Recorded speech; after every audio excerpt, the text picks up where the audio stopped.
All right, good evening, everyone. It is now 6:30 p.m. I would like to call the regular Cultural Heritage Commission meeting of April 21st, 2022 to order. Before I proceed, I'd like to take a moment to go over our meeting protocols for today. The South Pasadena Cultural Heritage Commission meeting scheduled on April 21st, 2022 will be conducted both in person and virtually via Zoom. To maximize public safety while still maintaining transparency and public access, members of the public can observe the meeting via Zoom.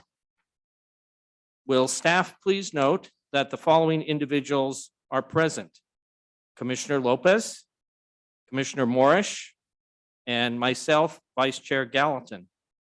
Commissioner Cross and Chair Thompson are absent and excused. And also present is our City Council liaison, Councilmember Znaimer. From staff, we have Community Development Director Angelica Frosto-Lupo, Planning Manager Matt Chang, Associate Planner Susana Martinez, and Contract Planner Juliet Arroyo. They are all present tonight. Now is the time for approval of our agenda. I would like a motion and a majority vote of the commission to proceed with commission business. So I will first ask commissioners and staff, do you have any requests for additions or revisions to the agenda? If so, would you please raise your hand? All right, seeing none, then I would like a vote of the commission to proceed with approval of the agenda as submitted. And I believe that'll be a voice vote. Aye. Yeah. Thank you.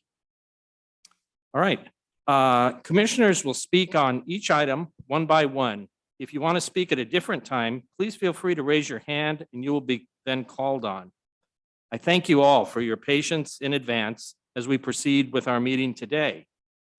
Next is the disclosure by commissioners of site visits and ex parte contact items for items on today's agenda.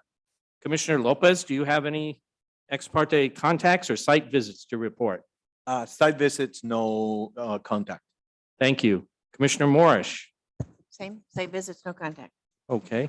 I did a site visit to the first item on our agenda, the project on 1709 Meridian, and met out there along with our city staff with the property owner. I believe that was earlier this month, it might have been late March, but that is my only contact to report. Okay, so next is the time for public comment.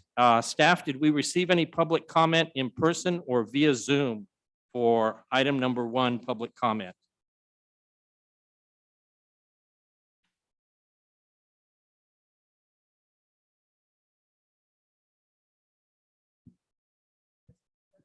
No comment cards on the basket and none on via Zoom. Thank you very much. All right, next up is our consent calendar. The next item on the agenda is the consent calendar. We have one item tonight. That is for 1709 Meridian Avenue, which will be presented to the commission. I would like to now invite staff to provide the commission with the background. Good evening, Vice Chair and members of the commission. The item before you tonight, the consent calendar item, item number 2 is a replacement of 13 windows at 1709 Meridian Avenue. And the item is for a certificate of appropriateness. And typically for a window replacement project, the process will require the applicant to submit the site plan and floor plan as well as specific window information to staff, and staff will forward it to the Cultural Heritage Commission chair or her designee for a minor project review. So this type of project usually doesn't require a commission review. And in this particular case, Vice Chair Gallatin reviewed the project and also met with the property owner as well as the city staff on March 21st. Upon reviewing the proposed plans as well as conducting the site visit, Vice Chair Gallatin determined that the item itself requires further evaluation from the commission.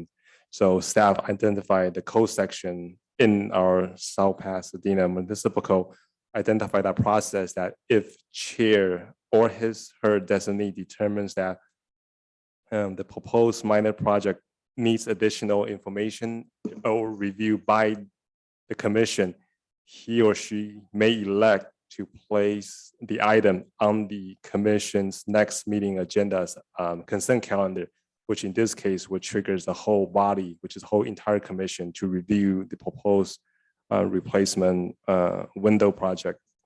And the recommendation from staff is for the commission to review the proposed submittal, which is attachment 1 of your staff report, and also determine the appropriateness of the proposed project. Thank you. And staff like to point out the homeowner is here present today in the chambers, just in case the commission have any questions for her. Thank you, Matt. Does anyone have any questions for staff? Commissioner Morris? Before we start, just on this, do you have the staff report on our screen here or no? I didn't bring my iPad, so Oh. I don't have the staff report.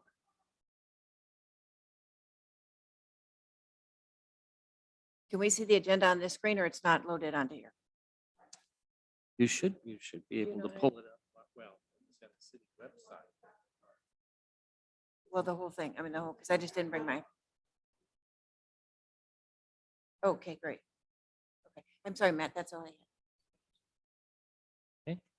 And Commissioner Lopez, no questions of staff? No. Okay, thank you. All right, do we have a presentation from the applicant?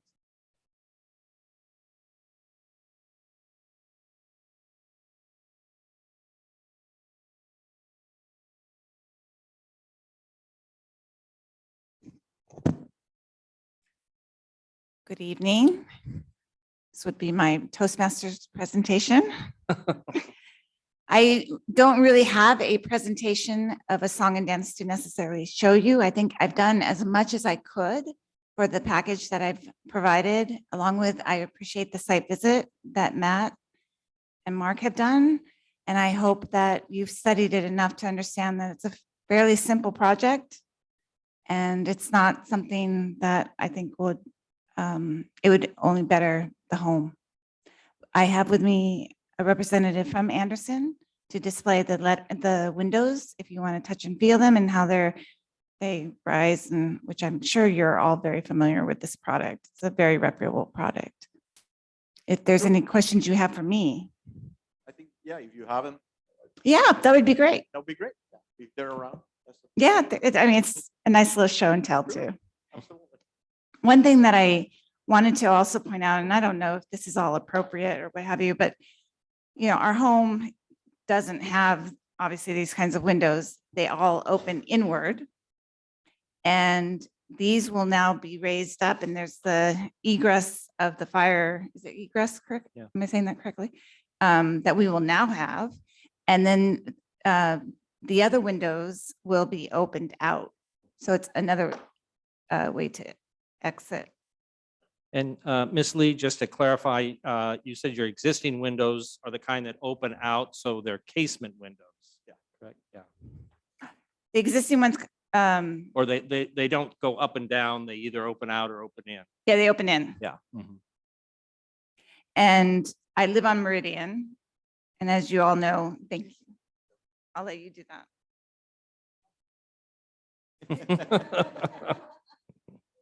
So basically what we got out there is we got a double hung window, one that goes up and down both sashes. And this one that has the grids on the window. The other one is the casement window that would crank open. And that's the one that we would use for fire egress Mhm. if it was required. Of course, it would have to be more than 5.7 square feet to meet. So, sir, could I just ask you to give your name and address for the record so we have it in our minutes? Yes, my name is Rudy Villalobos. Mhm. And I work with Renew by Anderson. Thank you.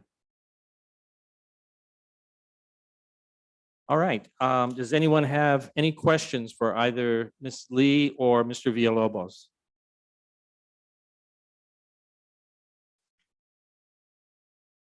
Can we see the paperwork for this project on the screen? That would be great. Thank you. Yeah, we can, yeah, keep, it's more the photos of the existing house, that kind of stuff. The dimension of the trim, the existing trim versus the dimensions of the new trim that I've not put together. Nothing is going to happen to the trim. It's basically, On the outside. yeah, On the outside, the way we install the windows, basically, if her windows are the old double hung windows, we remove the sash and the frame stays in place. We remove the stops. We slide the new window in, we waterproof it, and we have a L trim that dives right into the existing brick mold on the perimeter of the window. And on the inside, we cover up the inside as well with another flat piece on the inside. But the exterior trim does not get touched unless it's rotted or damaged. In those cases, we have to replace either the sill or what other parts of the window, and the client would have to paint that to match whatever color they want. I do know that they looked at it for rot, for termites, and for lead paint, and I'm good to go. I have a question, clarification question. In the letter we got from the property owner, it says, we currently do not have any double hung windows. And yet in the same submittal package, there's a chart, I guess like a window schedule, that says all the existing windows are double hung. Oh, really? Yes. I mean, that's not double hung, right? The picture we're looking at. Yeah, it's- and I remember from our site visit that you might have had one or two double hungs, I don't recall, but the majority of them were casement. The yes, answer is yes. Okay. Then there's a mistake in that report. Another clarifying question, if I may. In the submittal packet, there are several pages. It's got the Anderson logo up at the upper left. And yes, and it has some of the text highlighted in yellow for each window. My question is, and I'm going to use window 101 as an example. It indicates what the room is, living room, and then it has dimensions 29 by 53. Below that, in boldface and highlighted in yellow, is another set of dimensions 28 by 51 and 5/8. Am I correct in assuming that the first set of dimensions is the existing window and the second is the proposed, or how do you explain the difference? That's the first dimension is actually when the salesman goes out there and Mhm. gives the client a price, and they give him a rough dimension. Mhm. They put a tape on it and they put whatever I think. Sure. So that would generate a pricing for the product. Mhm. The second pricing is when a tech measure goes out to verify all the dimensions and confirm what it needs to be Hmm. so that it would fit inside the existing frame. Mhm. So the second set of dimensions is the actual window size we're going to order. The first dimensions is the ones that are just for pricing, I see. okay? Okay. So is it correct to say that all of the proposed new windows would be the same size as all of the existing windows? Or are any of the opening sizes changing? Well, like I said, we're leaving the existing frame, so the Yeah. new window is sitting inside the existing frame. Right. So it's gonna be, if, let's say, for example, a window is 48 Mhm. inches wide by 54 inches tall. Right. Our window to fit into that is gonna be 47 and a half by 53 in the corner. Right. So it's gonna be a little smaller. Understood. But if it needs to meet egress, then we have to either remove part of the frame or make, Yeah. add different type of hardware for a casement Mhm. so that it meets the Yeah. egress. And that was the reason for my question, because I assumed in the case where egress needs to be met and you're doing it through a casement, you might have to Yeah. and- alter and those. In the case of a casement window, if let's say it needs to meet egress, then the hardware would change from, usually our casement windows open kind of in the center of the window. If it needs to meet egress, we change the hardware to a wide open hinge. Mhm. So it hinges on the far end, so it gives you the full clear opening width. Okay. Just, I think, one more question. And that is, there was an original submittal that was provided to the city, and that's what I had. I just realized now I didn't bring it with me, but that's what I had that day out in the field when we went to do the site visit. And I see that the numbers for each window are different now than what they were in that original submittal. What's changed? I didn't see it. Yeah, I know how little I know about what construction of my windows. So I am going to guess that the picture we're looking at right now, we initially had it with no window lights, Mutton bars, the grids. yeah, the grids. Mhm. And in this new proposal, we have the grids and it will look just like what it does now. Mhm. And as far as the numbering, Yeah. if you're calling out like 103, 102, one of the first things that a salesperson does when they go out there is they tag the windows. Mhm. They tag the windows with the number, Mhm. and then they use that number in the contract. So it's an identification mark. Sure. So when the guy goes out to measure or the installers go out to swap out the window, they know which window to use. Now, I'm not too familiar with that, the numbers that they used on this one, Yeah. but that's what the numbers that we typically use. Okay. All right. That concludes my questions. Any additional questions from Mr. Lopez or? Is there a specific reason why we are changing from casement to the double hung? You mean repairing my entire windows? Yeah, well, yeah, most of the existing windows are casement windows, the ones that open in or out, Uh-huh. and we're switching them to the one double hung. So why is that? Well, I mean, in all transparency, when you have windows that go in, you can't put any furniture, It's true. in front of it. This is Also, incorrect. these have But screens, all and I know we existing- could have screens on That's- ours as well, but this is a lot better quality. No, well. And no, As you know, that's on part of the that problem. street, we get a lot of soot and grime from the traffic, so Mhm. this will hold a lot of that away from the house or inside the house anyway. But it was primarily to keep the house cool and warm and the noise out. Thank you. Those are, yeah. Okay, Commissioner Morris, did you have any questions of the applicant? Well, I guess I'm still, I don't have, I can't see there's a schedule that talks about all of your windows. Most of them are,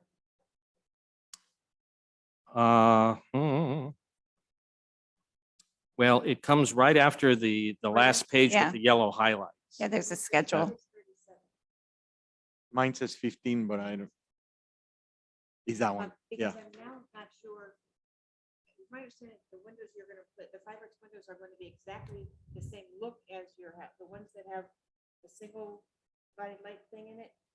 Stay like that, the other ones that are different or all. No. So, who's controlling the?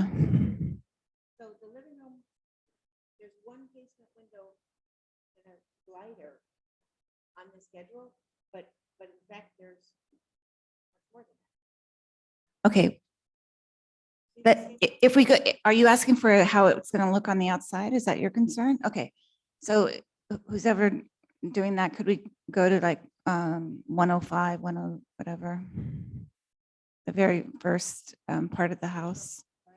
Yeah, actually, keep going. Yeah, that one we already know. Okay, so there's 105. And actually, if we could, and Mark, if you don't mind, because you actually did visit the house, that you're familiar with how this looks from the Mhm. street view. So that window, that 105 where you see the slats, that's not going to be there in the new window. Yeah, the existing window 105 is a casement window in the living room. And as I pointed out earlier, the window schedule that was provided incorrectly identifies it as a double hung existing. As you can see, it's got divided lights. And the proposed new window, I believe, is a double hung, if this is accurate, and would have no divided lights. That's Correct, Mhm. correct. So it will change the look of the Okay, correct. But if you take a look at it on the sidewalk, if we could get the view of the house, it sits on a hill. And if you're concerned of how, we're not changing the front of the house. And then if you go, you can see it Right. on the hill and you will not see those windows. And it does not, in my opinion, does not jeopardize the home in its appeal. All right, if there's no further questions at this time, I will ask staff, were there any public comments received for this item? None in the chambers, none via Zoom, no written comments submitted. Thank you. Okay, now we can have commission discussion. And typically, when I chair these meetings, I would usually be the last one to go with the commission discussion. But with your permission, fellow commissioners, I'd like to start off simply because I had the opportunity to do a chair review on this. And I did have, as has been stated, the opportunity to go out to the site with staff and look at the existing windows in person. So first, I'd like to share with you my comments to staff when I reviewed this as a chair review, and this was back on December 8th of last year. And if you'll bear with me, I'll just read my email to staff.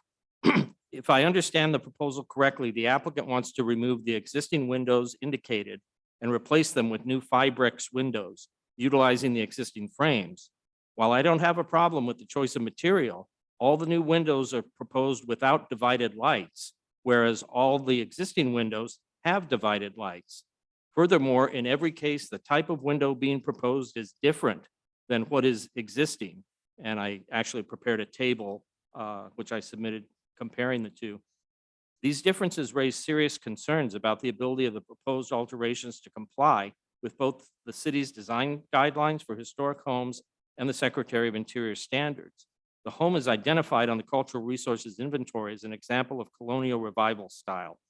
Per the city's design guidelines, colonial revival homes are characterized by double hung windows with multi-pane, true divided light sashes.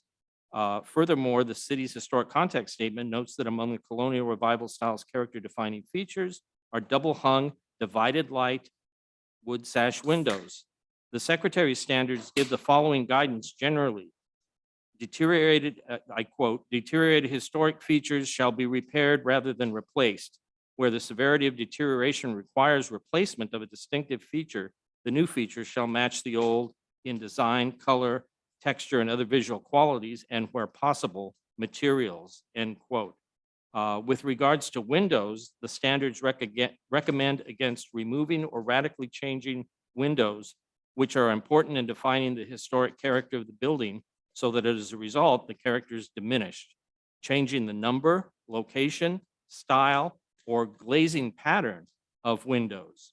Changing the historic appearance of windows through the use of inappropriate designs, materials, finishes, or colors, which noticeably change the sash, depth of reveal, and muntin configuration. And replacing windows solely because of peeling paint, broken glass, stuck sash, and high air infiltration. These conditions in themselves are no indication that windows are beyond repair. Thus far, and again, this was back in early December, thus far, the applicant has not provided any compelling evidence to demonstrate that the windows in question cannot be repaired and must be replaced. If it turns out that replacement is required, the issue of the divided lights can be addressed by specifying Anderson's colonial grille to match existing patterns for windows 110 through 117 and Anderson's equal light grille to match existing windows for Windows 101 to 107. So that was my initial assessment when I did the chair review. You know, between then and the time that we went out in mid-March to do the site visit, I did a little more research on the colonial revival style. And one of the characteristics of it noted in both our historic context statement and our design guidelines is the presence of double hung windows. So that was something I learned, after doing that additional research. I went out to the site in March and took a look because I wanted to see what was the condition of the existing windows. Were they really beyond repair? Is this the need for a total replacement? I saw, the grid pattern on the existing. Ms. Lee explained to me what they wanted in terms of the new windows with no grids. And we even took a look, she was gracious enough to walk us through the entire house and around the perimeter. And we looked at it from many different angles. We looked at it from the sidewalk on Meridian and the Cross Street Gillette Crescent, because the house does sit up on a little hill there. And as I told her, I believe I told you at the time, the challenge here is our ordinance doesn't say all the windows have to be consistent, but not if you can't see them from the street. And I said, I'm going to recommend to staff that we bring this to the full commission as a consent calendar item, so we get the benefit of other people's thinking besides my own. And we have a very distinguished architect. We have another commissioner who has a really old lady. And between the two of them, they've got a lot of experience and knowledge, and maybe they have a solution that I haven't come to yet. But I think I made it clear to Miss Lee that I couldn't guarantee an outcome. I couldn't guarantee that it would be approved. But what we could guarantee is a process. And I know she's been waiting for this. And the one fact that I have to put on the record here is that she also indicated that they had already purchased the windows and they were sitting in a warehouse in Torrance, an Anderson warehouse. So the windows were purchased before, and correct me if I'm wrong, they were purchased before you contacted the city about what's the approval process. Correct. And I'm all about structure and procedures, unbeknownst that this was going to be an issue. And if we are blessed with this passing and being approved, technically, if all goes well, I could have these windows in my house by May 2nd.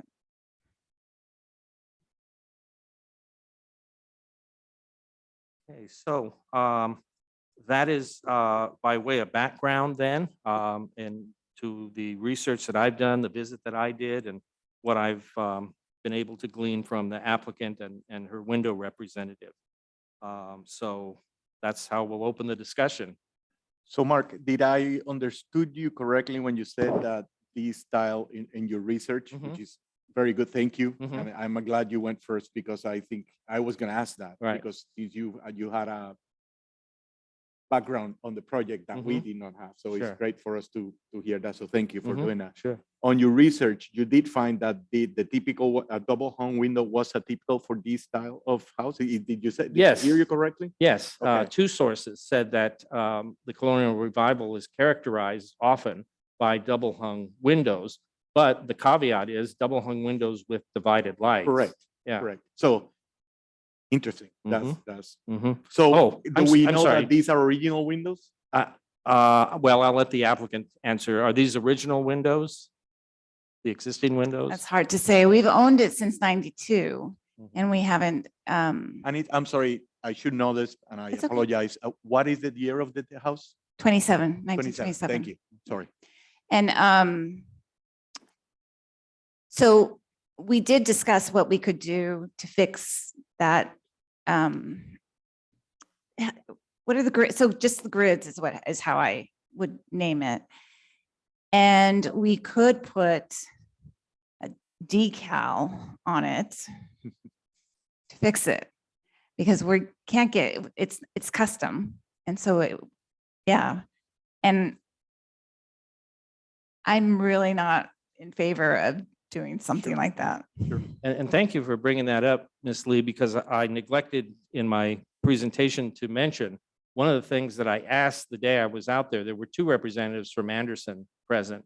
And I said, does Anderson offer any sort of, I use the term aftermarket grids that they could apply to these windows later on? And the answer was no. And furthermore, if you purchased an aftermarket grid that met our specs and applied it to these windows, you'd be voiding the warranty. Yeah, So, yeah, I can see that. mhm. And it's between a 10 or a 20-year warranty. It's an amazing warranty. You know, if you keep, yeah. Well, this is my personal opinion, Mark, is Mhm. that I'm halfway in with things and halfway in other things. Mhm. First of all, obviously, I would like the windows that are, visible from the street to remain as close possible to those. And I will accept the double hung, especially in the sense that that was an approved style of the time and the style. But the lights are kind of important, and I would have put that. I would feel strongly about that.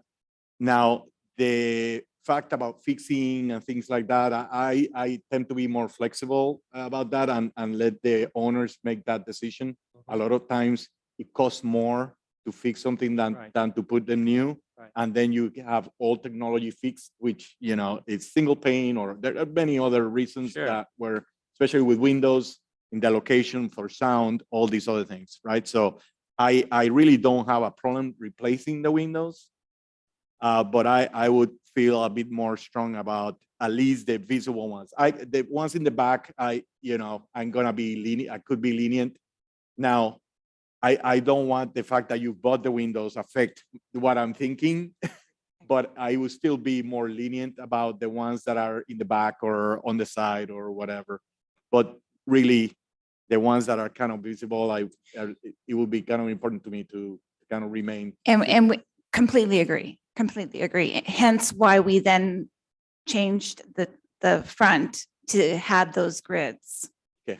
And one thing that, and I'm not sure how often you are down on Meridian, but it's a very, I feel very proud of this home in that it has awesome curb appeal. And that we have a fence that I don't know if you can see it there on the left. But it's all around the property. And where it butts against the Caltrans home at 1707, you don't even see the Caltrans home from our house. And so you can't even see our windows when they go in that driveway. So we love this house. So we take things like vegetation and fences in consideration, but we also have to think about it in the worst case scenario that somebody comes and chops a tree that used to hide something, or not that you're gonna do that, but or that the fence changes and becomes something that's more visible or something, which you Right. have the right to do if you want to, although you have to get a permit for Yeah, the tree. I'm very familiar with leave that the tree. too. Let's leave the tree alone. But you know what I'm saying. I do. So we have to kind of take that in consideration. I agree. I completely agree. I think my comments would be similar, but I comment them a different way. I think that the new windows are going to change the look of this house in the back to be much more modern than the existing divided light windows. But the front is staying the same. They're going to be divided light. She's already purchased the windows. She's been a year messing around with this. It would be my suggestion that it's going to be hard. We have to make findings to do the certificate of appropriateness, right? Correct. Staff that is correct, right?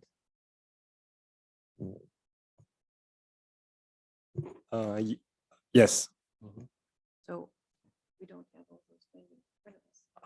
No, but I don't have them memorized, but maybe staff could somehow provide those to us when we're ready for them to make a motion. I would just add a couple of things. First of all, I think I'm more in Commissioner Lopez's camp in terms of the question about replacement of the windows versus repair, but I had to ask the question in honor of Chair Thompson, because I know she's, she's always, that's a real high priority of hers. But I tend, like you, Conrado, to feel that, there are benefits besides aesthetics that are often gained from window replacement on these older homes. I mean, the obvious one being energy efficiency. Now, the way that you achieve that energy efficiency, there's several ways you can do that. As you know, you can weather strip, you can use laminated glass for single pane windows. And, obviously there are dual pane windows as well. So there's several options there, but yeah, I tend not to be a real hardliner when it comes to that question. The other thing I'd want to add, though, is, as we deliberate this, and we are going to make a decision tonight eventually, but as we deliberate this, remember that we are also establishing precedent here. Right. And, as somebody that has been a staff person during my career, I was always amazed at the ability of residents to find examples comparable to their own situation. You would say, well, you can't do that. The code doesn't allow, well, so-and-so, I've got 5 addresses where it was done, so that's kind of the downside of precedent setting. If you do it for one, you have to do it for all in the same situation. So.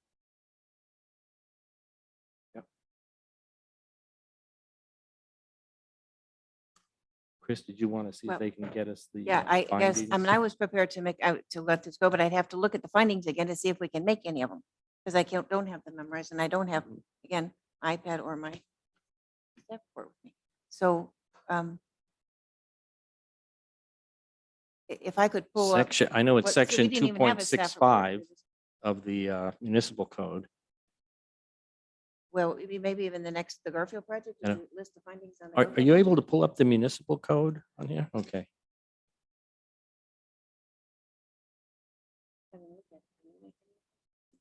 Well, I want to see the findings first. No. We're- This seems like we're making a bigger deal out of nothing, but this particular commission really just does, we have to make findings. You can't just say, she already bought them. This is a tiny little. No, I let's understand. do it. I appreciate that, Chris. I really do. I appreciate it. And I understand. It's one thing 2.65. that I really didn't want to do is to be the example. And that's where I feel frustrated by, because when you hopefully approve this, we just opened up opportunity for others to improve their home. Improve is a subjective term. Well, with the blades, with the what have you, but as you saw in my letter, I'm next to a Caltrans home. And next to that Caltrans home is another home that hasn't been lived in for maybe 10, 20 years, And my house was billed was slated on the historical register as a colonial. And Mark and I went back and forth as to whether we felt it, but I'm not the architect. I do not pretend to know. I know how little I know about architecture.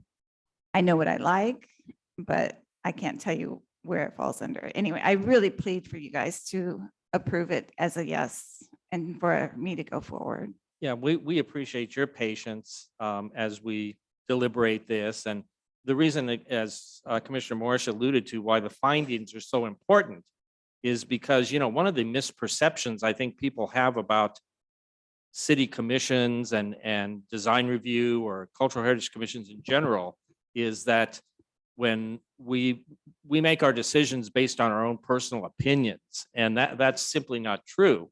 We have a set of findings of fact that have to be made. We have to affirmatively say, yes, this is a finding of fact based on the evidence before us. It's kind of quasi judicial, and so the findings are what create a level playing field for all cases. Everybody has to meet the same findings. And I think we've got them on our screen. Thank you.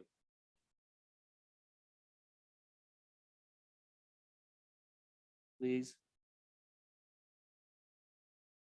Yeah, that's good. Thank you.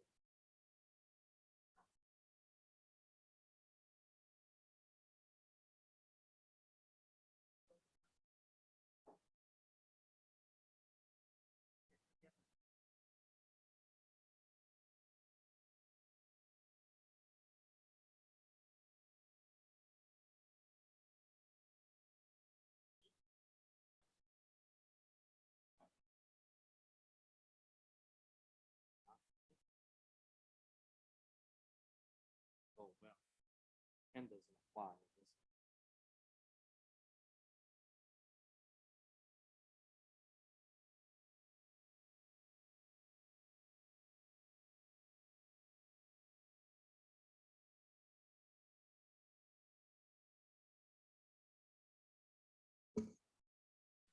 So Commissioner, Vice Chair, Commissioner, if staff can elaborate a little more. So for the findings, we do have, for example, 10A, we have a mandatory findings.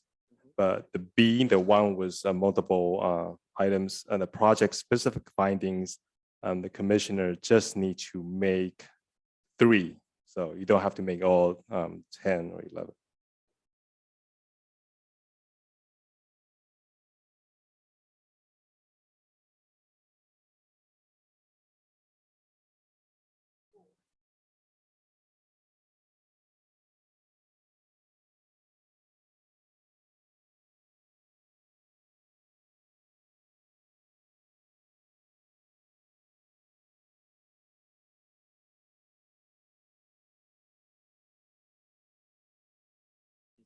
Possible to, is it possible to scroll up a little bit, please? Oh, I'm sorry, scroll down.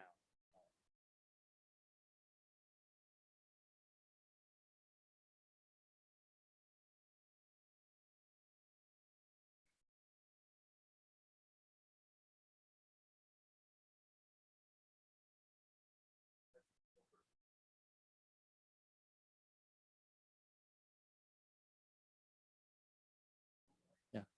To, yeah, for the applicant's benefit, finding number 2, well, I'll just read them. Finding number 1 is the project removes inappropriate alterations of the past. Not really applicable in this case.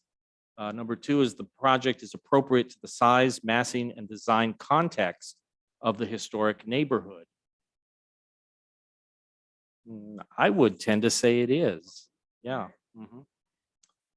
Okay, number 3 is not applicable because that refers to additions or enlargements. Number 4, the project restores original historic features in accordance with the Secretary of Interior standards for the treatment of historic properties. Well, Ms. Lee testified a little while ago that to the best of her knowledge, these were the original windows, right? Or at least during the time that you and your Right. family. Do you want owned to talk it. about the mudroom? Say The again? mudroom? No. Yeah. Oh, I don't remember what the issue was there, but I guess there was no staff. Was there anything, did you find anything in the building permit records indicating a prior window change out on this home? Staff did research of all the applicable or being what staff can find based on our records. So the house was built in 1927, so we do have permit for re-roof, mechanical, electrical permits, and the staff didn't find any window change out permits. Okay. So it's sort of an article of faith that these are the original windows.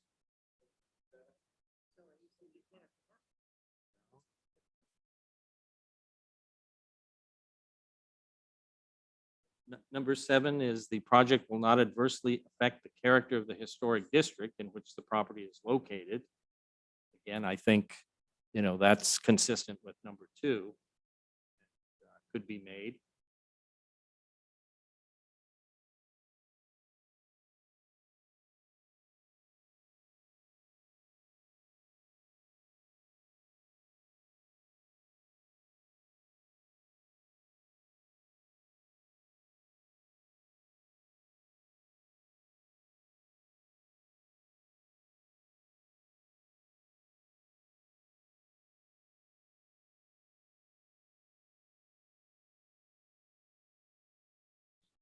Yeah, on the one hand, what's making this tough is you have 2 aspects of colonial revival architecture that are character defining. One is double hung windows and the other is divided lights.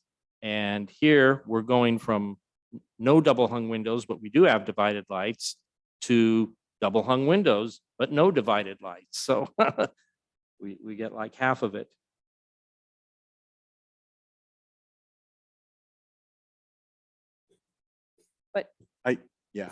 I understand this, but I don't think it should be this hard to get new windows in a house. So I don't know what the answer is, but it shouldn't be this hard. I'm going to try to say, I'm going to make a motion saying we can make the mandatory findings and we can make project-specific findings number 2, number 7, and number 8. And I would suggest we approve this project as submitted. And let me Oh, just the certificate appropriate. And let me just read number 8 for everybody's benefit. Finding number 8 says the project will be compatible with the appearance of existing improvements on the site, and the new work will be compatible with the massing, size, scale, and character defining features to protect the historic integrity of the property and its environment. So we have a motion now before us made by Commissioner Morris. I second the motion. Okay, now we have a second. So I will ask staff to call roll. Commissioner Morris, Commissioner Lopez, Yes. Vice Chair Gallatin. Yes. Motion carries. Congratulations, you are approved. And just a parting piece of advice for Sure. you and for anybody else in the audience. Please, if you're planning any alterations to your home, even if you think it may be something that doesn't require a permit, please check with the folks at City Hall first, to find out if it does.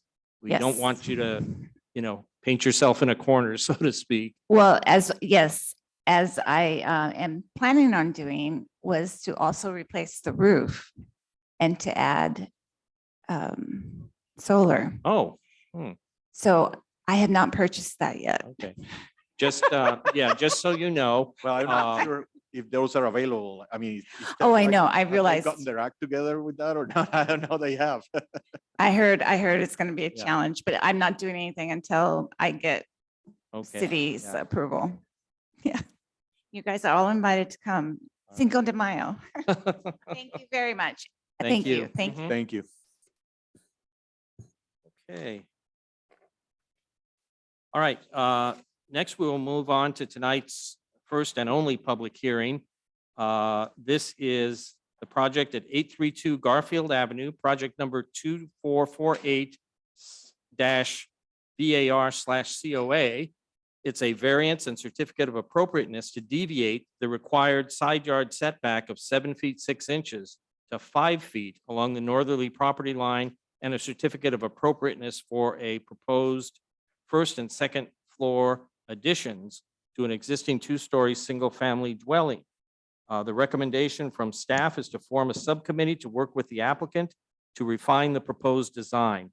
Upon the project's redesign that meets the city's architectural design guidelines, staff recommends that the Cultural Heritage Commission recommend approval of the revised design to the Planning Commission, subject to conditions of approval. So I will turn to staff and ask you to please present the staff report. So good evening, Vice Chair and members of the Cultural Heritage Commission and City Council Liaison.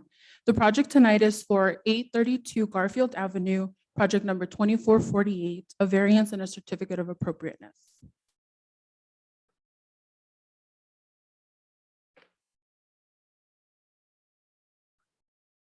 So the subject site is located on the easterly side of Garfield Avenue between Mill Road and Mission Street. The subject site is bounded by the city of San Marino to the east and residential properties to the north, south, and the west. The subject site measures 15,000 square feet and is approximately 75 feet wide by 200 feet in depth.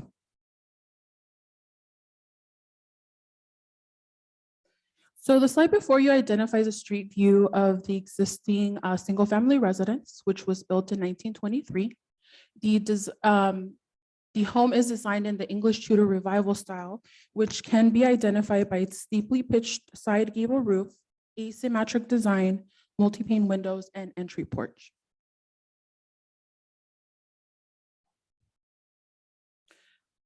So a little bit of background. So the request this evening is for a variance to deviate from the required side yard setback, as well as a certificate of appropriateness for a 933 square foot addition to the existing single-family dwelling, as well as a new attached 384 square foot two-car tandem garage. The subject site is located within the residential estate zone and is currently developed with a 1,289 square foot two-story single-family home and a 516 square foot two-car detached garage with a workroom, and that is located on the northern easterly corner of the property. The single-family home is divided into two levels. So the first floor does measure 1,139 square feet, and the second floor is 150 square feet. We did do building permit history research on this property, so that did identify that there was very minimal exterior alterations to its original build. All the permits were for electrical or plumbing work. So pursuant to section 36.410.040, when a proposed project is subject to a certificate of appropriateness and also an application that requires planning commission review, the Cultural Heritage Commission acts as a recommending body. So since this project does require a variance, the Cultural Heritage Commission tonight will be recommending either approval or denial to the Planning Commission. Can I stop and ask a question at this point? I thought the recommendation from staff tonight was to form a subcommittee.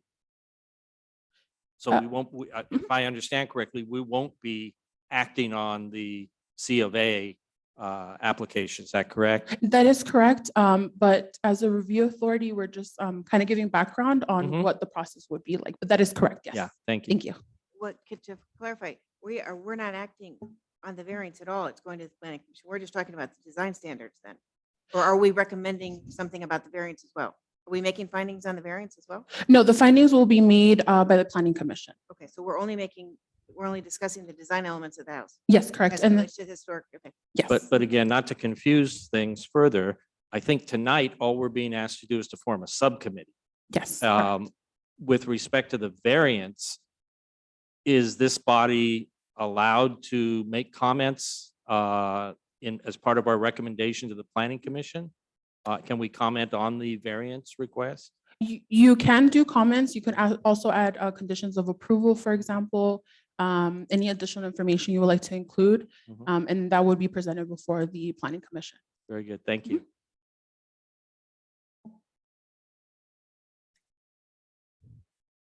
So for the certificate of appropriateness, the applicant is proposing to add 933 square feet, 519 square feet to the first floor and 414 square feet to the second floor. It is worth noting that upon purchasing the property owner did identify that there was an unpermitted conversion of the attic into livable space,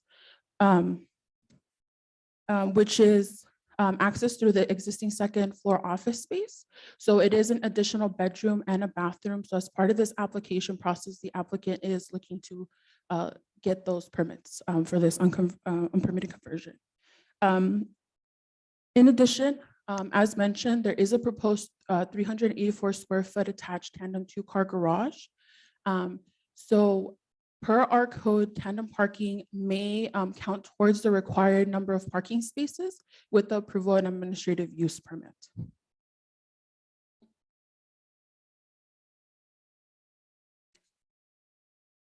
So for the variance, the request is to deviate from the required side yard setback of 7 feet 6 inches to 5 feet along the northerly property line. According to the narrative that was provided by the applicant, the rest of the property is unfeasible for additional development due to heritage trees, as well as a slope bank that is located on the easterly side, which is the rear of the property. The slope bank does measure about 75 feet wide by 45 feet in depth. For parking, they do have an existing, 2 covered parking spaces are required within a garage or carport measuring 20 by 20 interior. So the existing 500 square foot garage with workroom is proposed to be converted into an ADU in the future. The new 2-car tandem garage that is attached to the single family dwelling will act as the 2 parking spaces required. And it is also worth noting that vehicular access will be blocked off towards the existing garage if this 2 tandem car garage is added. So as mentioned, vehicular access is provided along Garfield Avenue on the westerly side, and the driveway is along the northern side of the property. So aside from the development standards for the side yard setback along the northern property line, the property does meet all of the other development standards in the residential estate zone, and those can actually be found on page 4 of your staff report.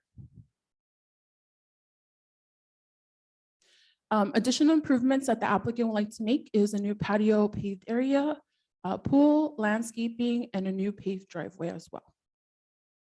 I will now pass it along to my colleague Juliet, and she'll do the next portion. Good evening, Commissioners. My name is Juliet Arroyo. I'm a contract planner to the City of South Pasadena, helping staff review the projects. I did review this project, and a lot of the analysis that's in the staff report was my findings based on the Secretary of the Interior standards, your findings for your certificate of appropriateness, and also your local design guidelines. So I found several problems with both additions. It's just the 2 additions that I found problems with. It's both the attached garage and the rear addition. The problems I found were that it's changing the form of the structure and it's reducing the integrity of the structure, which would lead to its ineligibility and which would not meet the Secretary of the Interior standards, which I could elaborate on further. And that's why I'm suggesting that the commission form a committee so that they can work with the applicant, or we can work with the applicant to come up with a better design that meets the standards.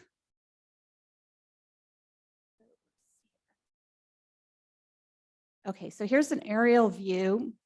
It's showing the attached garage. So the problem with the attached garage, it's not so much that it's attached, which is not traditional for a period, for this type of period revival home.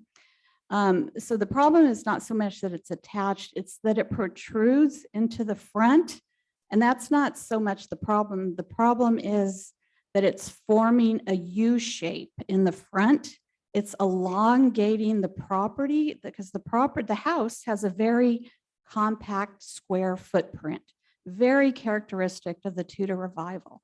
So what this garage is doing, it's stretching the house from vertical to horizontal. And one of my comments was it's not making it a ranch style, but it won't look like a ranch style, but it'll have a feeling of more of a ranch style. So the problem with the garage is the U shape in the front, the U shape in the rear, and a long plane to the side. The other problem with the garage is that you're taking a wing that's a character defining feature and you're transforming that feature.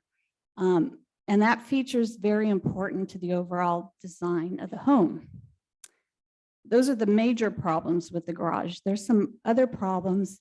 The architect, it wasn't differentiated enough, but the architect did differentiate it. So that helped. Differentiating it helped, but overall, it's still changing the form of the house and the appearance of its style. So the second addition is the rear addition. And the problem I see with the rear addition was it's not differentiated enough. And it's, the word I use, it's too massive.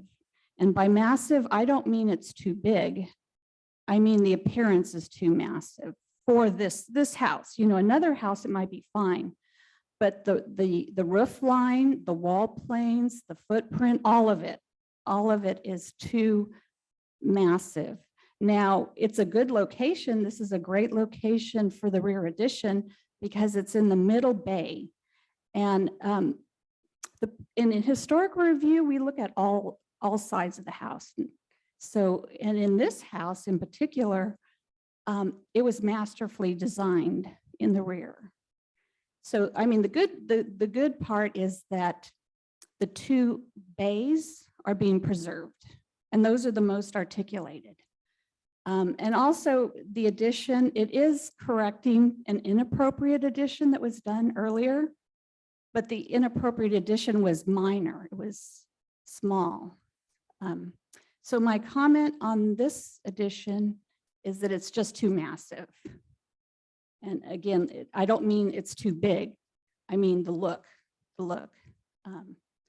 So those are kind of my comments and why I think it needs a redesign. But again, the problem is not a rear addition or an attached garage. It's the overall design. And it's the impact of both additions on their elevation. And then it's the cumulative impact of the two. And I think there's one more. Yeah.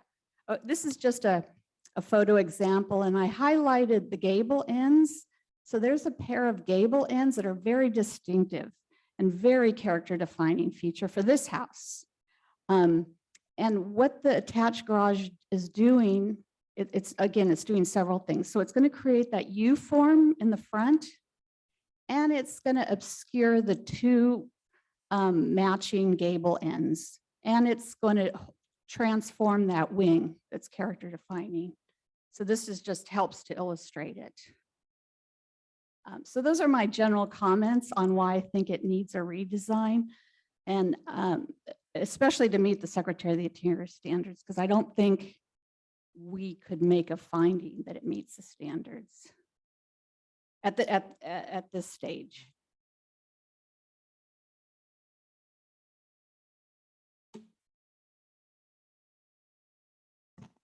So the slide before you identifies both the existing and the proposed floor plan.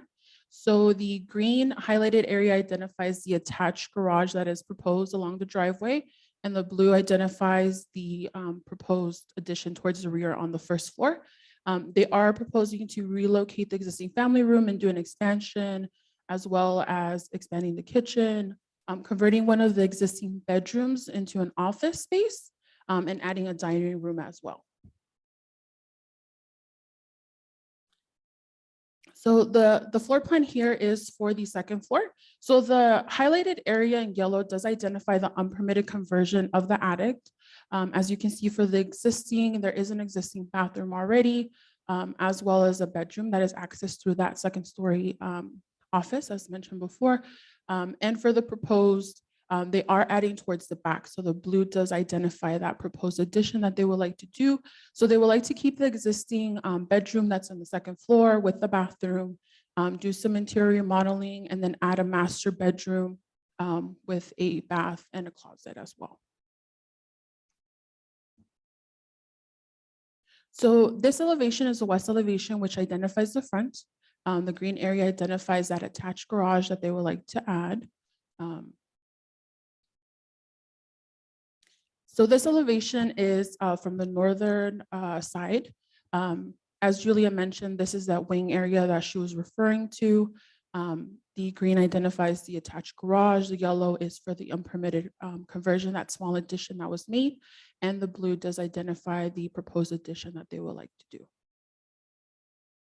This elevation is from the rear. Again, it gives a better view of the unproposed, unpermitted addition at the back that rear wall, and then as well as the blue identifies the proposed, both for the garage and for the addition. And lastly, this is the southerly side. The only thing visible from this side would be that proposed addition for the proposed. These are additional views that the applicant did identify the renderings from the street view. So it does give you two views if you like to.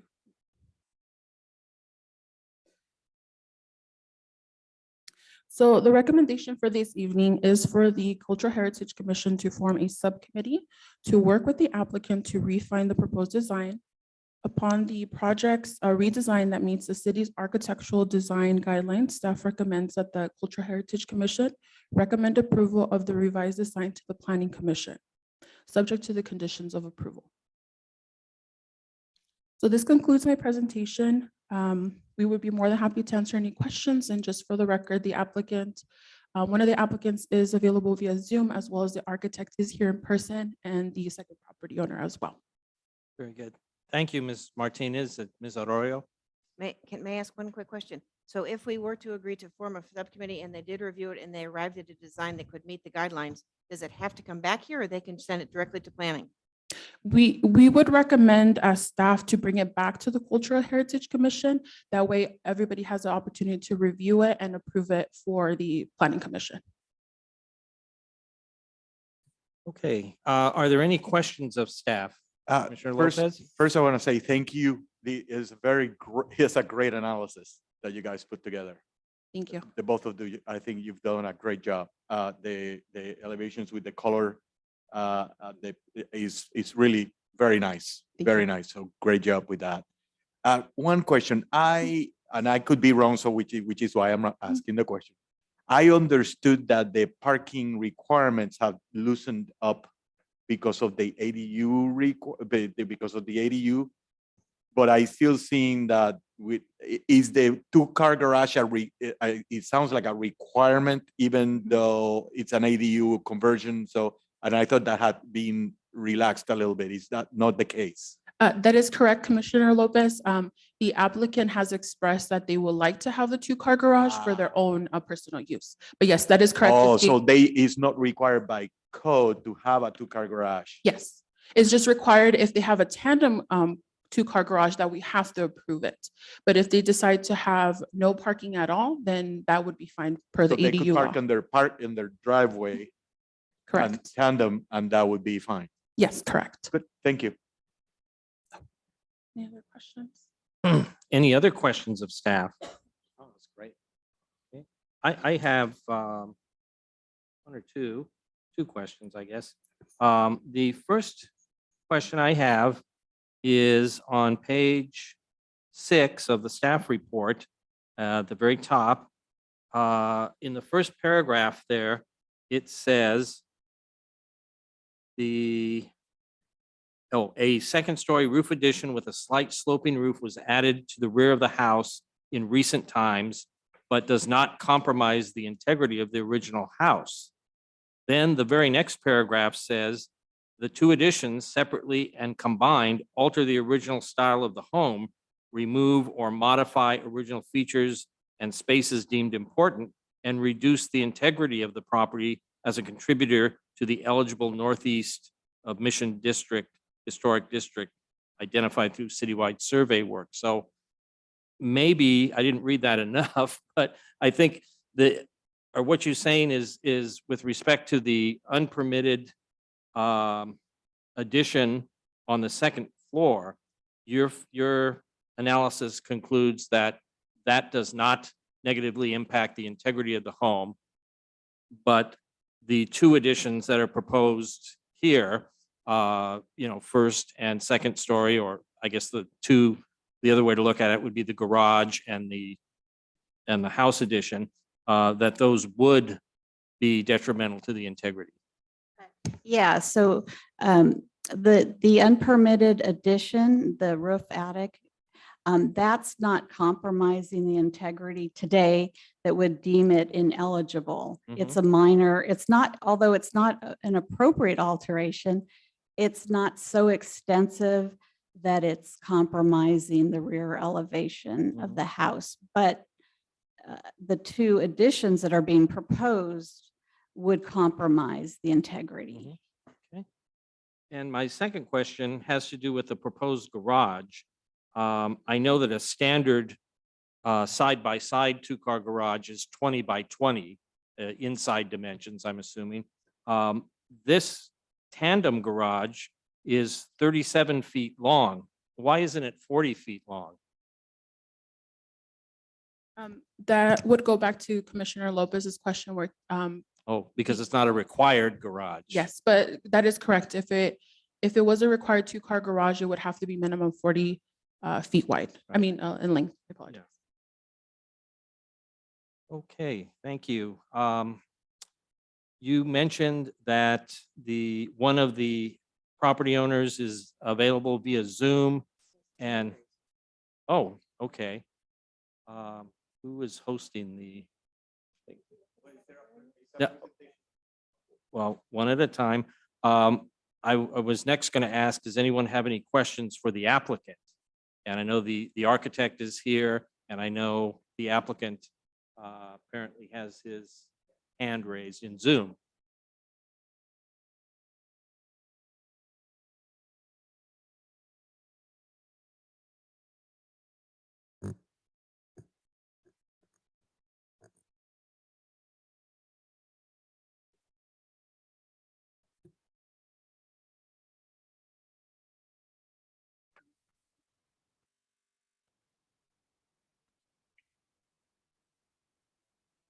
Okay, good evening, Mr. Hoagland.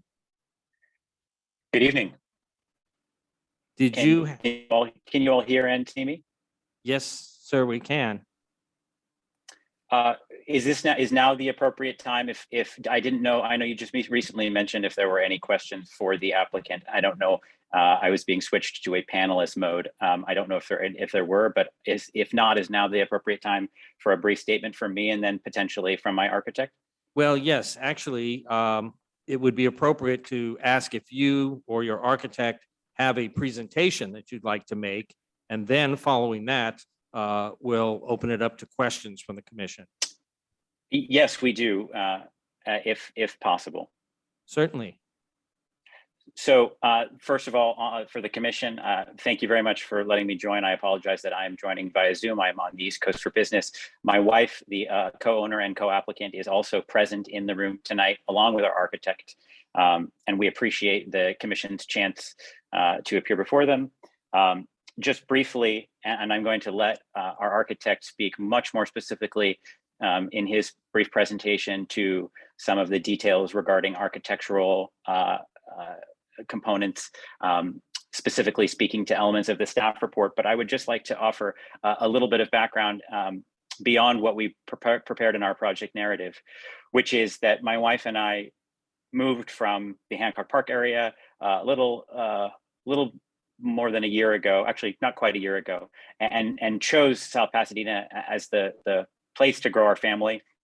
We have a 15-month-old son, and we were attracted for a variety of reasons to this community, and we're thrilled to be a part of the community. And in doing that process, made specific and fairly extensive research into what would be required potentially for any kind of modification or alteration to a home, including speaking to prior City of South Pasadena Planning Department staff who are now since departed.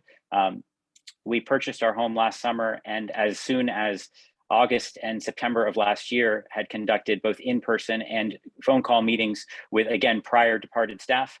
I am sensitive to the turnover that the department has undergone and understand that there is only so much bandwidth in the now present Planning Commission staff.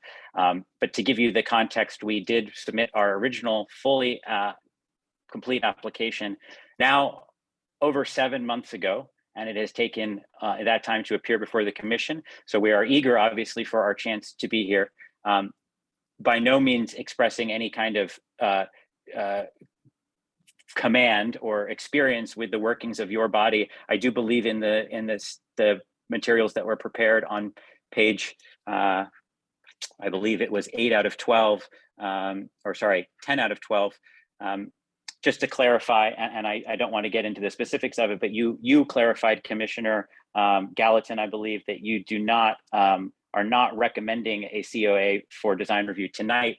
I do believe that one of the options available to you is that you can recommend approval to the Planning Commission if you do not agree with the staff's recommendation. Understanding staff's recommendation is for forming a subcommittee. And I'm not going to speak to the specifics of that other than to state that obviously we are respectful and appreciative of the work that staff put into preparing our project for appearance in front of your body. We are respectful of your time. A few things that should be clarified, and again, my architect will speak specifically to it. All the unpermitted work that we are referencing was done by previous owners, not by us. That should be made very clear. We are working to add and to rectify. I would ask that it be worth noting that, broadly speaking, if we are to just be pragmatic about it, any addition of any kind changes the form of a structure. So using that alone as an argument, if you change the form of a structure, any addition is going to do that. And I understand that you have a strict set of guidelines to make findings. Additionally, just to give you a bit of a narrative, we have existing now a 2-bedroom, 1-bath, 1,289 square foot home that is what is permitted.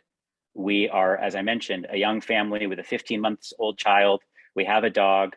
We are excited to be in the city of South Pasadena for many, many years to come and have researched trying to do this the right way. We currently live in a house that does not have a traditional family room. The family room referenced in the floor plan has a staircase in the middle of it. We do not have a dining room of any kind where our family can share a meal together.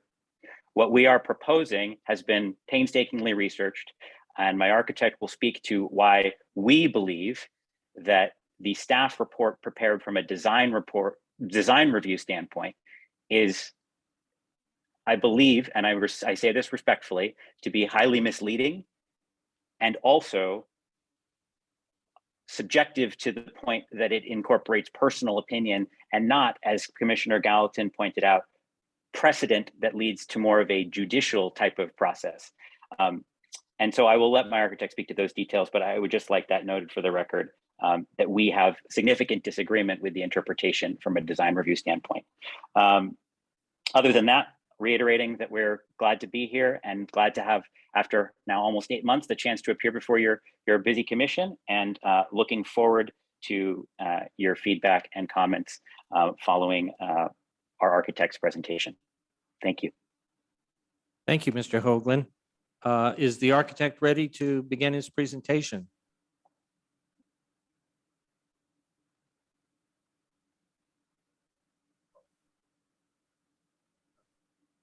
Good evening.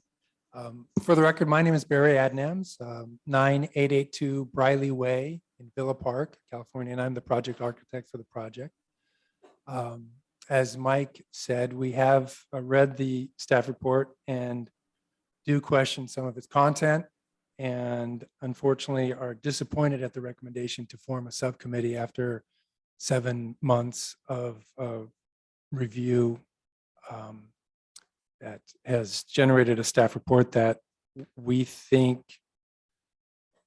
is not consistent with the Secretary of Interior standards, in that it does not take into consideration the economic and feasibility of the specific site that we are dealing with. The home is designated a 5D3, which appears to be a contributor to a district that appears to be eligible for local listing.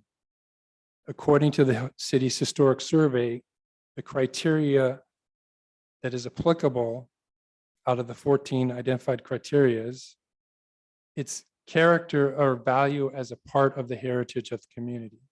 And I think if you objectively looked at those 14 criteria, that would be the one that most applies. And we would fully agree with that based upon the history of the house, the fabric of the streetscape that the house presents itself as well, keeping totally in line with the small town feel of South Pasadena, of which the cultural heritage ordinance was formed.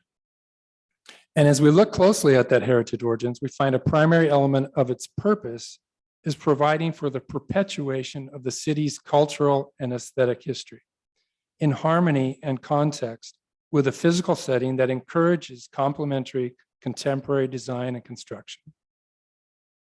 Our proposal acknowledges those goals and achieves them. The single-story garage addition visible to the public right of way preserves the existing streetscape of South Pasadena's small town atmosphere, and the proposed aesthetic is compatible with the existing architectural style. There was a brief discussion about the extension of the garage and the impact it would have on the gable end on the north. And Commissioner Lopez was questioning, I kind of sensed the direction was going, if it's not required, they still can park their 2 cars along the driveway. What we're trying to do is bring this house into a contemporary use that has functions and elements consistent with residential houses that are being built today, but in compliance with the design guidelines. An attached garage is an incredible convenience. It provides shelter from weather. It provides security. It provides security of the investment in the cars. Obviously, a number of reasons. Additionally, what they are sensitive to as coming to this community is the nice streetscape.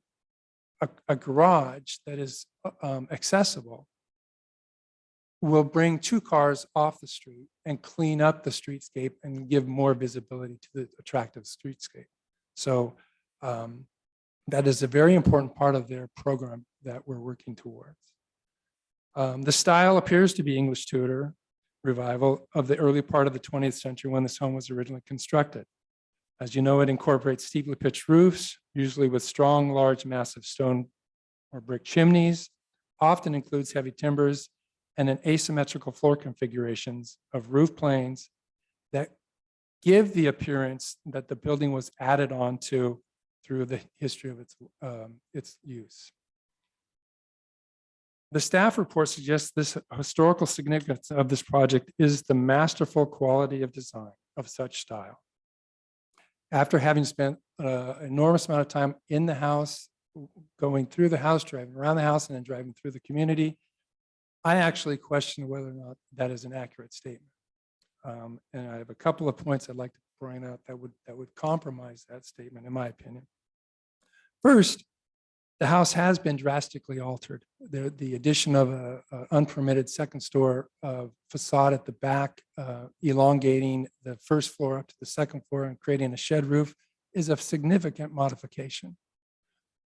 Secondly, and I don't know if we can pull up the elevation, but there is at the rear of the house, there's a hip component that is on the southeast corner of the building, which upon further investigation, looks like that hip was added. It was not part of the original construction. I was just there again this evening. The floor, as Mike said, the family room, which generally is not typically a room that is constructed in a 100-year-old building. The floor actually steps down. It has a different foundation system. It has a different flooring system and a finished flooring system. The windows are different. And the roof incorporates a hip, which is attractive, but I don't think it was part of the original construction. And I think if I were a betting man, I would bet more than 50% that it's not the original. Again, if we were to look at any type of forensic investigation, I think you would determine that that is not part of the original house. But most importantly, the use of a hip roof rather than a style-defining gable roof in such a prominent element of the front facade draws question to the accuracy of the design when it was built. The front elevation has a hip right in the middle of the building. And you don't often see such a prominent hip in such an architectural style. In fact, in some of my research, quoting from a field guide to American houses, which is a publication recognized by the Journal of the Society of Architectural Historians as the best field guide to American residential architecture that has ever been published, states, many sources are freely combined in the American Tudor revivalist expression of the 1920s and 30s, but are united by an emphasis on steeply pitched front-facing gables that are almost universally present as a dominant facade element. It's an attractive building. We love it. It's part of the streetscape which makes up South Pasadena, and we want to honor it. But to say that it is masterfully designed, I think is questionable.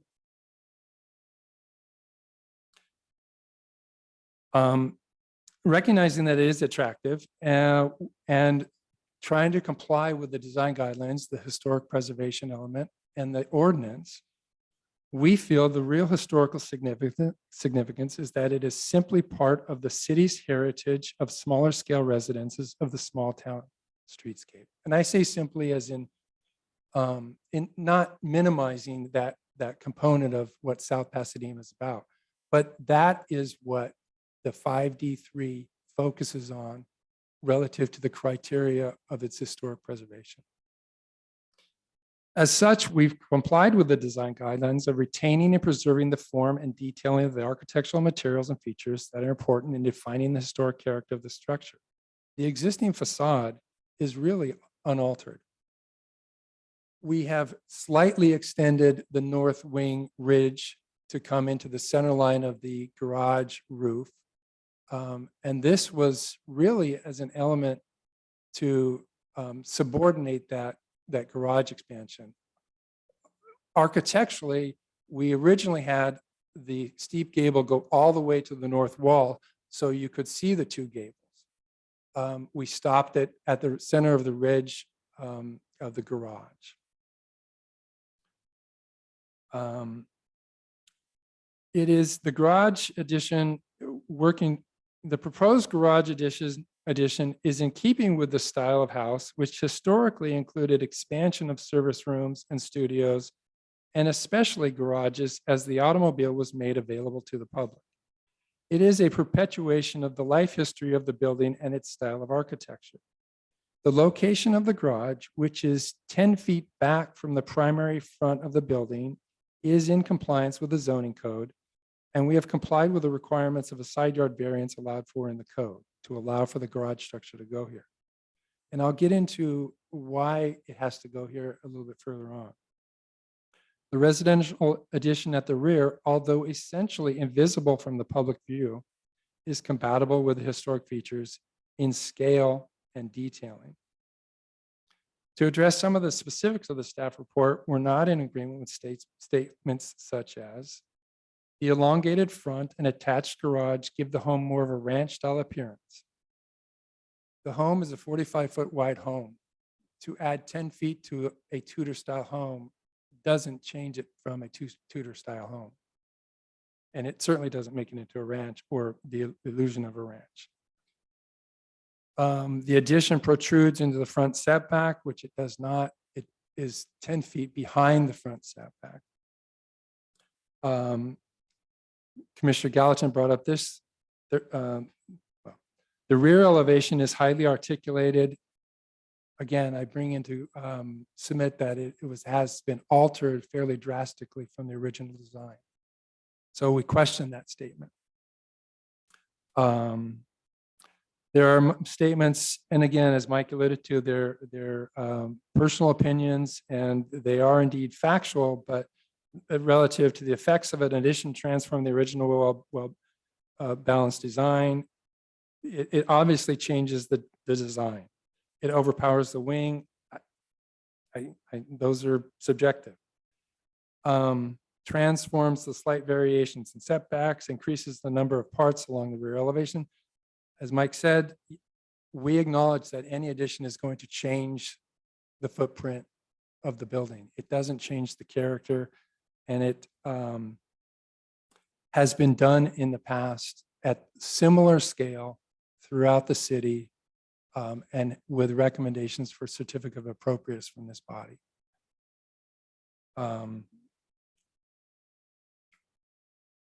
The garage addition protrudes into the front yard from the primary elevation. And if we can pull up the site plan possibly, the garage being attached to the house is really being dictated by the site. You can see that the drip line for the heritage trees take up a significant portion of the site, leaving a very limited portion of the site to be used for the garage expansion, the residential expansion, and the use of the site for outdoor activities as reasonably used in Southern California. The drip line is 100% in shade, drops leaves, has root systems, and prevents the real use of outdoor activities such as a pool or any foundation or hard paving in those areas. And so we're utilizing the site the best we can to get uses which are reasonable and expected for residential use on the site in the remaining area and complying with the code as in the garage proposed location. It's critical that it is put there. And we have been evolving this through months of study. In response to the Secretary of Interior standards, we offer that in standard number 2, the historic character of the property will be retained and preserved. If we looked at the elevation that was on there, which identified, I think it had a green shading where the proposed garage is, you can see that the existing elevation is essentially unaltered. It is being preserved. And we think we've met standard number 2. Standard number 3 and 9, we feel we've met those components as well. And we suggest that those components, all of the standards, are advisory according to the, and not regulatory according to the statement in the Secretary of Interior standards. Again, all of those standards are to be taken into consideration relative to the economic and technical feasibility of the project, which this report, professionally done, well-written, seems to not take into consideration at all relative to the real use of this property and bring it into a contemporary use. So we know that the recommendation is for creating a subcommittee.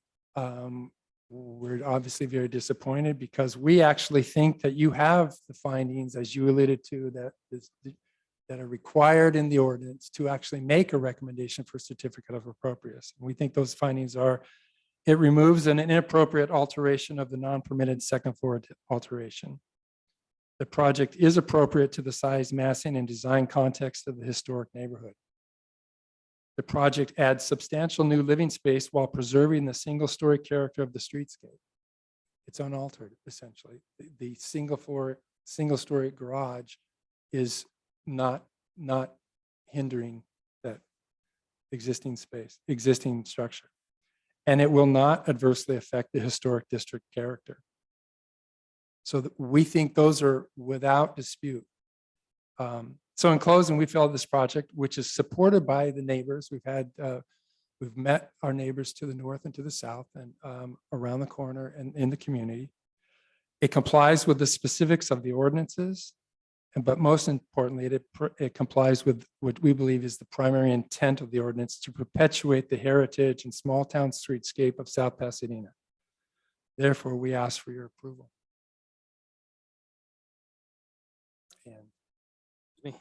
Thank you, Mr. Adams.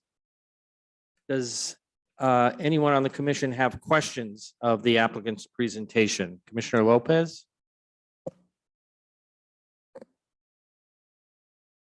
Commissioner Morrish? Sir, I had a couple of questions for you, and they're both relative to the Secretary of Interior standards. If I heard your statement correctly, you indicated that the staff report in its discussion of the Secretary's standards did not take into account the economic feasibility of the project. Can you cite for me which of the Secretary's standards requires that economic feasibility be taken into account? Well, I was on their website and if you give me 5-10 minutes, I might be able to pull it up on my phone. Okay. But the advisory, these standards are intended to be advisory and not regulatory. There are to take into consideration the economic and technical feasibility of the project. But if I can excuse myself from 5-10 minutes, I might be able to find that. Yeah, before you do that, if I may ask my second question, because you just alluded actually to it, and that was a statement that the Secretary's standards are advisory. And I understand the source of that statement comes directly from the Department of Interior. Yes, in that context, I would agree. But however, in the context of our preservation ordinance, it's mandatory that we find that the projects before us comply with the Secretary's standards. So I cannot, in good conscience, consider that they're just advisory and I can choose to ignore them at will. I have to, again, go back to the municipal code and the preservation ordinance. So I just wanted to make that statement for clarity. And yes, I'll give you a couple of minutes to look up the answer to my first question. If I understood your statement relative to the ordinance says that this body is required to comply with the standard, the Secretary's Interior standards. We're required to make findings that the Fine. project complies with the standards, correct? Right. And if those standards include language that they're intended to be advisory, not regulatory, Mhm. are you saying that you're not taking that into consideration? What I'm attempting to say is that from the perspective of our commission, which our charge is to obviously comply with the provisions of our preservation ordinance and the municipal code. And part of that is that we have to make findings that the project meets or doesn't meet the Secretary of Interior standards. I don't quite understand how that makes them advisory, because advisory to me implies that they're not mandatory, that you can choose to ignore them on a case-by-case basis. And that's what I think was creating the cognitive dissonance I was having over it. Okay, let me if I can try and see if I can find that. Thank you. Commissioner Gallatin, may I ask a question? Yes, sir. When you spoke briefly about the again the point about precedent, when in the previous project we were talking about the importance of precedent, Right. Does your body, when considering these projects, make any specific reference when projects are presented before them to previously approved projects of similar scale and scope? For example, rear additions that your body has approved without issue. The reason I ask is we certainly don't have the same level of history and familiarity with your body the way you yourselves do, but we have done some research in that and seem to have found, unless we have interpreted them incorrectly, numerous examples of rear additions to homes that are in many ways, in fact, more significant in scale and scope relative to the existing structure, the size of the lot, et cetera, that still comply than ours. We understand that our project has two parts effectively. But I think one of the things that brought us to a level of disappointment and disagreement with the staff report and its characterization was when contract planner uses the words massive, but not to denote size. I don't see how massive, if not denoting size, is anything other than a subjective opinion. If it does not meaning size, what does it mean? That would be my question. Yeah, and I'm glad you raised that question, Mr. Hoagland, because it raised a question in my mind as well when Ms. Arroyo was presenting her portion of the report. Let me just state at the outset that this body has, I've been on this body now for almost 6 years. And in that time, we've seen a number of second-story additions at the rear of homes. And a good number of those, if not all of them, frankly, have been approved. In 6 years, I think I've seen only one project actually denied by this body. One of the things that we're proudest of, I think, as a commission and as a city, I like to say that we try to practice pragmatic preservation here. You would not believe maybe you would, the misinformation or misperceptions that are out there about our community vis-a-vis historic preservation. Back before the pandemic, I used to meet with applicants at the counter once a week, and I would routinely get statements like, well, South Pasadena, the city's going to tell me what color to paint my house. No, the city has no purview to tell you what color to paint your house. Oh, South Pasadena, I heard that they never permit second-story additions on historic homes. No, come to one of our commission meetings and you'll see that's blatantly false. So, yeah, I mean, there's certainly a number of examples of prior cases that have been before us and have been assessed under the same criteria, the same standards as your project. Now, that's another, misperception that I often encountered in the past was people would say, when we would point out, say, a design feature that maybe was less than compatible with one of the standards, they would say, well, that's just your opinion. You're just making that up, or you don't like me. And so, I always started off those conversations by showing them the foundational documents that we use in evaluating our projects. And those documents are the Secretary of Interior standards, the city's design guidelines for historic homes, and the city's historic context statement. So, and I'll have a bit more to say later on about the process that you and your wife have had to go through to get to this point, because I definitely have some opinion on that. But to your point about the use of the term massive, I would like at this point to, if I could ask Ms. Arroyo a question. I can help with that. Okay, It makes perfect sense to me. okay, So mass and size are Mhm. obviously not the same thing. okay. Right?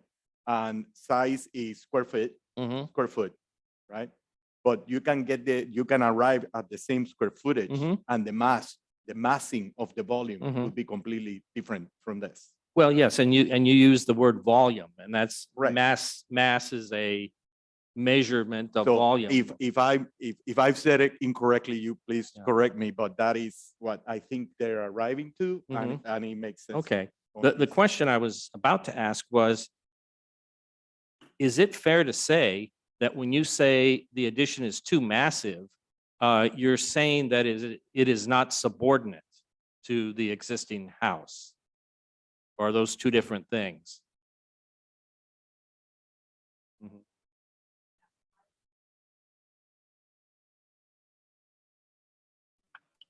Sorry to interrupt, but I can't hear Ms. Oh. Arroyo. Please Yeah. turn your mic on. There you go. Thank you. Okay, there we go. Yeah, yeah. So yes, you're correct. Size and massing are two different terms. Volume's a different term. Subordination is a different term. So I'm not saying it's too big. I'm saying the appearance, it looks the way it looks. And that's why I think a design subcommittee could kind of work with the design to make it less massive looking and still keep the same volume, there's a lot of things you can do with materiality, even color, even changing the color will make it look less massive. So I think there's a lot of options without losing square footage. Okay, thank you. I'll turn back to the project architect. How's it going? I'm not the most technical person, but on the National Park Service's government website, under the standards, specifically standards for rehabilitation, The standards will be applied, taking into consideration the economic and technical feasibility of each project. So on their page with the 10 standards for rehabilitation. Very good. I appreciate that. If you could stay up there for a moment, I had another question for you. I think it's obvious to me that as part of all the effort that you've put into this project, that you've had a chance to acquaint yourself with the city's design guidelines for historic structures. And now I'm talking in reference to the attached garage, proposed attached garage on the north side. I want to read you something from those guidelines. It says, secondary structures and outbuildings, sheds and accessory units as permitted by zoning. Rehabilitation of existing secondary structures is encouraged when feasible. A detached garage is the most common type of outbuilding in South Pasadena's historic neighborhoods. Any new secondary structures should respect the pattern set by these existing outbuildings and be compatible with the historic style of the main residence on the property. A new garage should not be designed to look old, and it should appear as a new addition to the streetscape. And so while I, on the one hand, appreciate your explanation about trying to make this, I think you said, give this historic home the functionality of a new home. And that was a reason for attaching the garage. I'm just curious, in your research, did you find other examples in the same vicinity of historic homes that had attached garage as opposed to the traditional detached? We actually prepared an exhibit. It was an accessor parcel map with addresses and parcels in the vicinity and the immediate community, which had attached homes, attached garages and forward-facing garages. I don't know if you have received that exhibit. It's an AP map with the of the entire block and a couple blocks to the west with pink highlighted properties and yellow highlighted properties. I don't believe we saw that.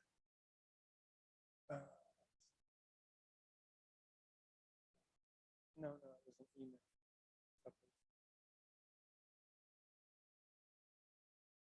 So to your point, yes, there are 4 to 6 properties that have attached garages. I will say one of them looks like an original, looks like probably a 1940s single car garage attached. One was an attached garage, which was just north of this property, which looks like it was a property that generated design guidelines.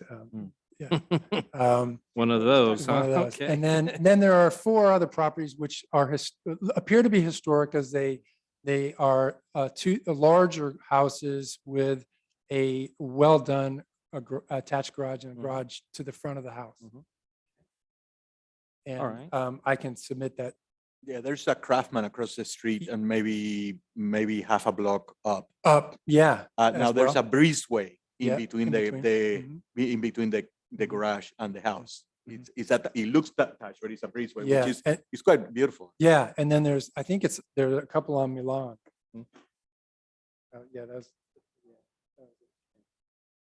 All right. Well, if we have no further questions of the But applicant, if I can just Oh, yeah, clarify, certainly. there definitely are examples of attached garages and Mhm. forward-facing garages. thank you. If we have no further questions of the applicant or his architect, then my next duty is to open the public hearing. And so I will do so and ask staff, were there any public comments received for this item?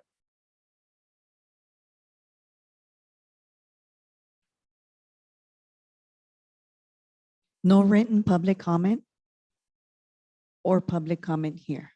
Thank you very much. If you're on Zoom, if you want to make a public comment, please raise your hand.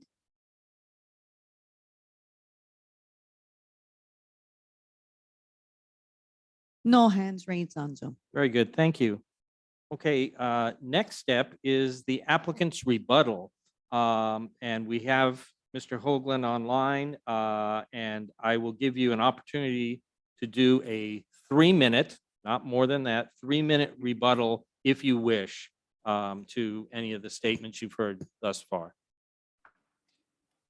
Thank you, Commissioner Gallatin. And I think that I maybe preempted that a little bit in my statement, and certainly some of the preempted rebuttal or disagreement on certain key points was both by myself and more specifically by our architect. But just again to reiterate that unless I am misunderstanding, of course, the process, we would not have a commission. Your body would not exist. We would not be where we are tonight if there were not a process within the city to try to respectfully alter an historic home. If we felt that our home, which we love, we did buy it after all, at considerable expense and effort to ourselves, if we did not think that it was in need of updating and contemporization respectfully done in terms of function, while respecting the form, if we thought that the 1923 version of it was perfect for our needs, we would not be appearing before your body. And so we are trying to do the process the correct way and hope that this process can balance the preservation aspect and the pragmatic adaptation and alteration aspect, which is an available avenue to us. Additionally, we have talked specifically about some of the characterization made in the staff report that we find to be subjective, and when what we feel to be subjective terms, we've addressed massive, but other subjective terms like masterfully, which point to no specific example. It is a fairly subjective term without specific examples of what makes something masterful that we would then be making unmasterful for a rear facade that is already significantly altered by previous owners in an unpermitted way. There are certain aspects, of course, to the staff report that we find to be misleading and subjective and maybe not fully representative of the project. With all that said, I think that specifics have been discussed. We would ask respectfully that the commission take into context, again, precedent. We understand that the commission does not have the power itself right now to grant the variance, which would allow the garage as designed. We understand that is a planning commission matter.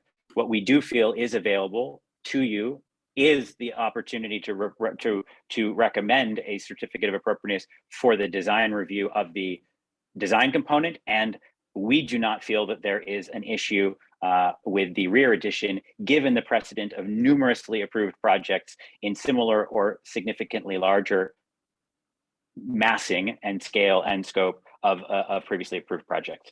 So with all that said, we obviously are, again, open to any additional questions. We do not feel that a subcommittee to redesign is necessary based on the points that our architect made about the site itself.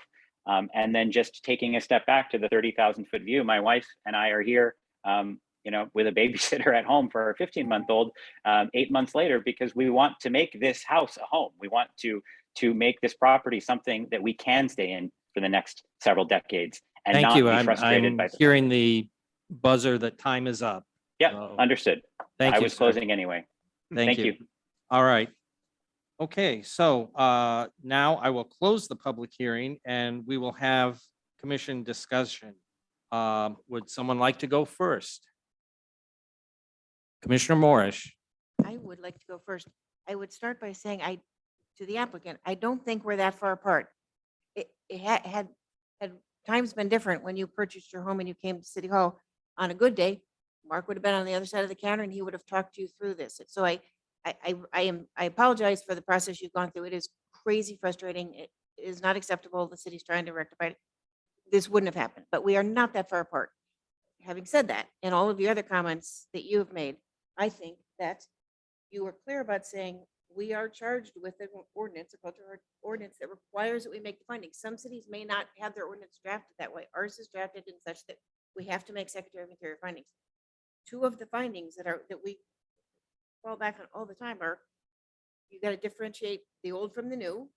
And the massing has to protect the integrity of the original house. Those are where I'm stumbling. And I having not able to make those findings for whatever reason, yours are maybe different than mine.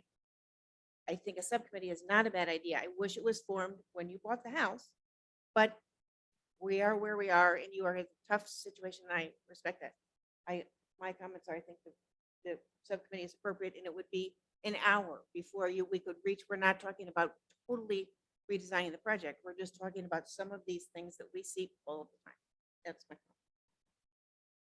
Thank you, Commissioner Morris. Commissioner Lopez, do you have something to add? Yeah, absolutely. First of all, I wanted to say that I feel your pain for various reasons, which are not really need to go into today.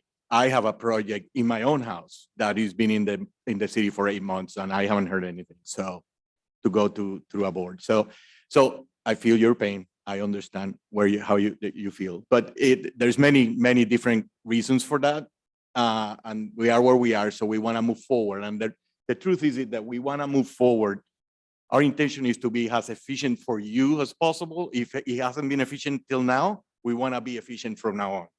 So I truly think that I am not a big proponent of subcommissions, but I think this one needs it. And I'm gonna tell you my opinion.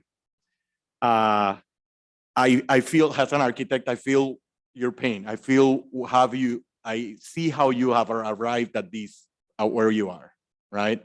You have a lot of trees. You're converting the existing garage, which is a detached garage from 1921 or 22 into an ADU. So now you need a garage.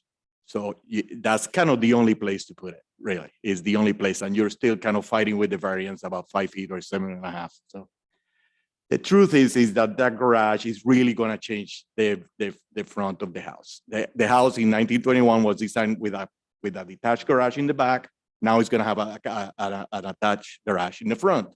So by that, you can already tell it's a change. So let's go through the repercussions in that.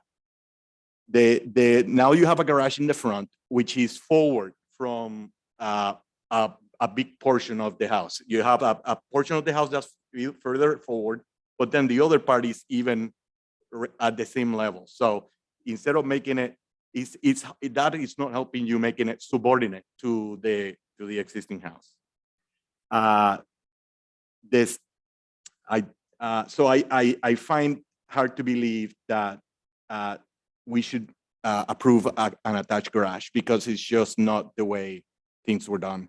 And I think you've arrived at this, like I said, because you converted the other into the ADU, which you have the right to do, but it doesn't then give you the right to put a garage in the front of the house. Those are two different things.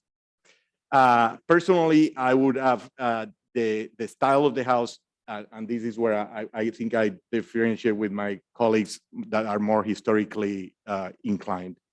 I think the garage would have be better if it followed the roof pitch of the existing house. Well, two strategies you can do with the garage. You can make it completely different, and it's a box that is completely, like completely different, a black box, and then you have a white house, right? Kind of thing, just to say something. So, but by attaching them, it's a problem, right? So if you were able to have it be complete separated, that kind of helps, because you can tell, okay, that's a new garage, it's over there. This is the original house, it's over here, and you can kind of tell you arrived where you were because of the reasons you arrived there. So I have a problem with the garage, the way it is, how forward it is, and the style of it, and that is attached, really. But that's, we can work through that. In terms of the massing, I think it's not the size and it's not the location of the back unit. The commission knows I've done plenty of two-story additions and this one has already a two-story. You're not making any higher than the front. So you're keeping The problem is the big tall walls that you're creating that, and then the roof line is much shallower than the original. So it's making it look boxier. So I would suggest some articulation of that volume.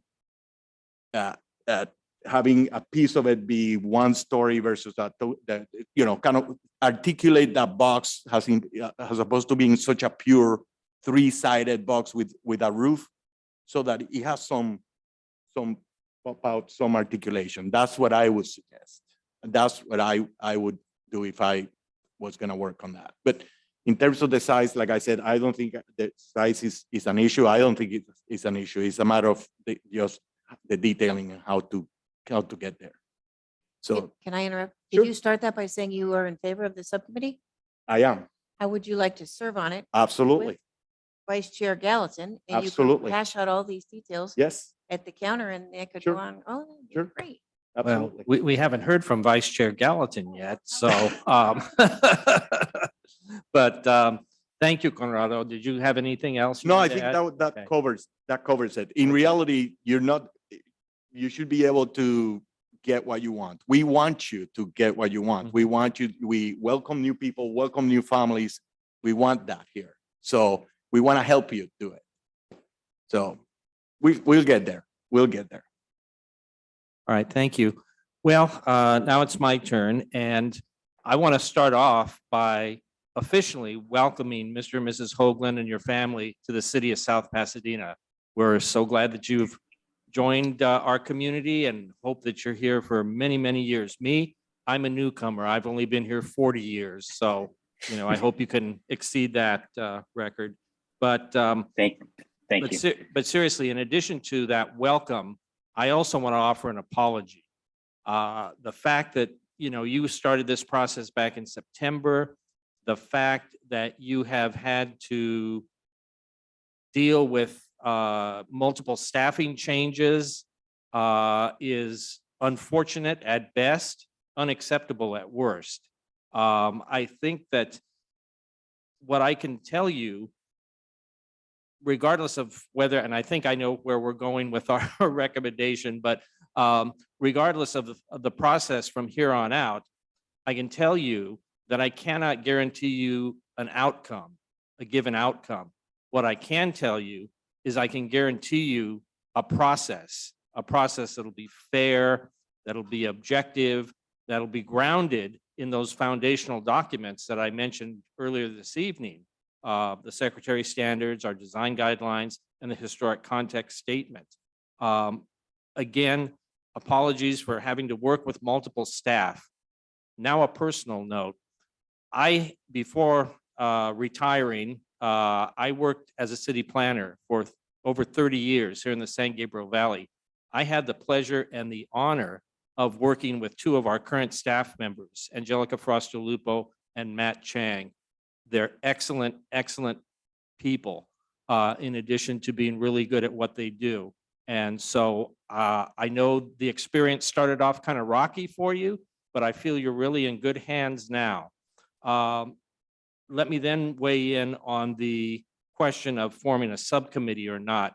I thought initially when reading the report, that's all we were going to be deciding to do tonight. I'm glad that I took the time to review the plans because while I think that there's a number of things in there in the staff report that I would agree with, there's also things in the plans that I found to be somewhat problematic. So I think there's things that we can work together on. And in that spirit of collaboration and cooperation, I too would recommend forming a subcommittee, but with one caveat. I would recommend if we form a subcommittee that committee meet as soon as possible and that the committee, let me see, how can I phrase it? The committee meet as soon as possible and that this project come back at our next meeting. Well, let me ask staff. Matt, if we did that, we're continuing it to a date certain, right? So we wouldn't have to renotice it?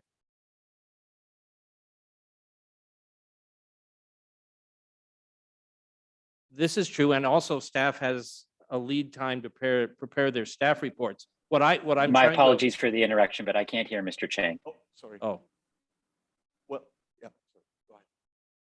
Well, what I was gonna say is that there's still a lot of information missing from the drawings, the details of the eaves, the windows.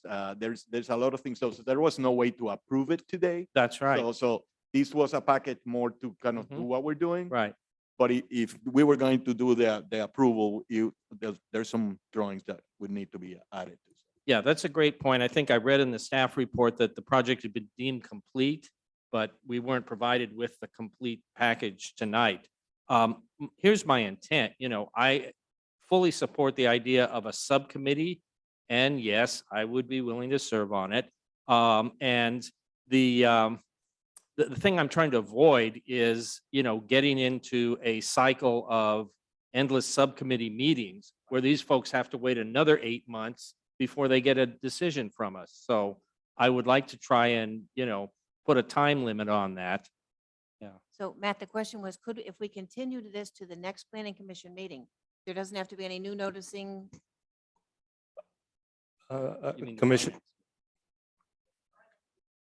Commissioner Morris, you're correct. So if the commission decides to continue this item, two things. So one is to form a subcommittee. Second, to continue this item to the regular May commission meeting. The project doesn't have to be renoticed. And there's another kind of follow up on that. If additional time is needed at the May commission meeting, the commission can continue it again to June meeting, so we don't have to renotice. So there's a lot kind of, just in case the commissioner, the architect, you have more time to get a full plan ready, so we can continue again, so we don't have to renotice. Yeah, I thought that's what it meant, that we were continuing it, but creating a subcommittee. Yeah, That- okay. I think that was. Thank you for yeah. clarifying that. Yeah. Okay, so I would entertain a motion at this point, I think, unless there's further discussion. I would make a motion that we form a subcommittee to review this project and continue it to our next May 21st. Yeah, I second that motion. And the Okay. subcommittee would be made up of Commissioner Lopez and Vice Chair Gallatin. Yes. Okay, we have a motion and a second. Could we please have roll call?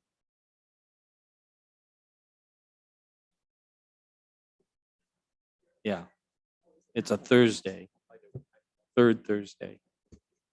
I want to double check. The next cultural exhibition will be on May 19th.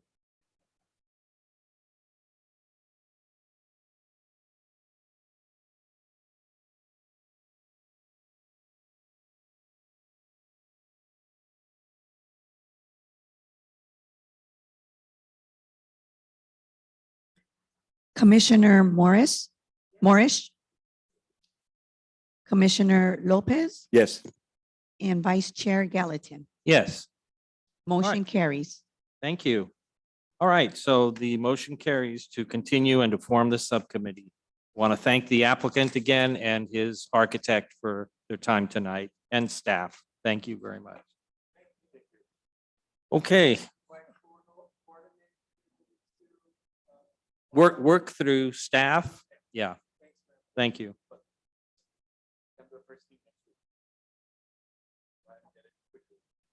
Because then ideally you'd have enough time to change the drawings so we can get to the very next meeting. Mhm. We'll see it. If you don't, you don't. Okay, good. Thank you. All right, now we're at the point in our agenda where we have information items and we have a staff level historic resource evaluation update. Matt? Yes, thank you, Vice Chair and members of the commission. This item is an informational item and regarding staff level historical resource evaluation update. As Vice Chair and Commissioner remember last year that staff brought the updated ADU ordinances to this commission as well to Planning Commission, and also we got the approval by the City Council to update our accessory dwelling, also known as ADU ordinances. to include design guidelines for historical properties. And as part of the ADU update, we update the ordinances to include a more streamlining process for evaluation of demolition of a detached accessory building, most likely be detached garage. So for that process, we establish a staff level HRE process, which eliminate a lot of the time and costs for the applicant.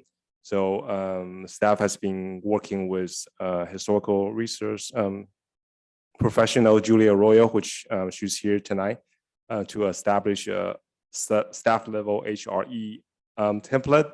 And the purpose of this item is to provide the template, a draft template to the commission, so we can provide feedback, but also as a item for file, receive and file the staff report. So kind of staff would like to kind of show the commission the progress staff has made toward this front, to not only to streamline the ADU process, but encouraging the ADU production to kind of meet our housing element goal and objectives. And staff is ready for any questions, and also Julia is here for any question as well. Very good. Thank you. Questions of staff?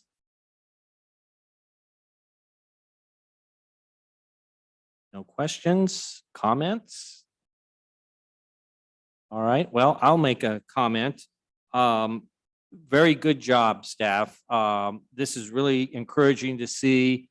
I think, speaking for myself, I am always supportive of things that will streamline the process and make it less onerous for our applicants, because I always think of our applicants as our customers and our neighbors, you know, and we have to make our processes as least complicated as we can. And certainly this is a step in the right direction as it relates to ADU applications. The one thing I wanted to point out in the table where it lists the evaluation criteria, criteria K is in reference to a historic district. So we probably could take that one out, since this table is for use with accessory structures.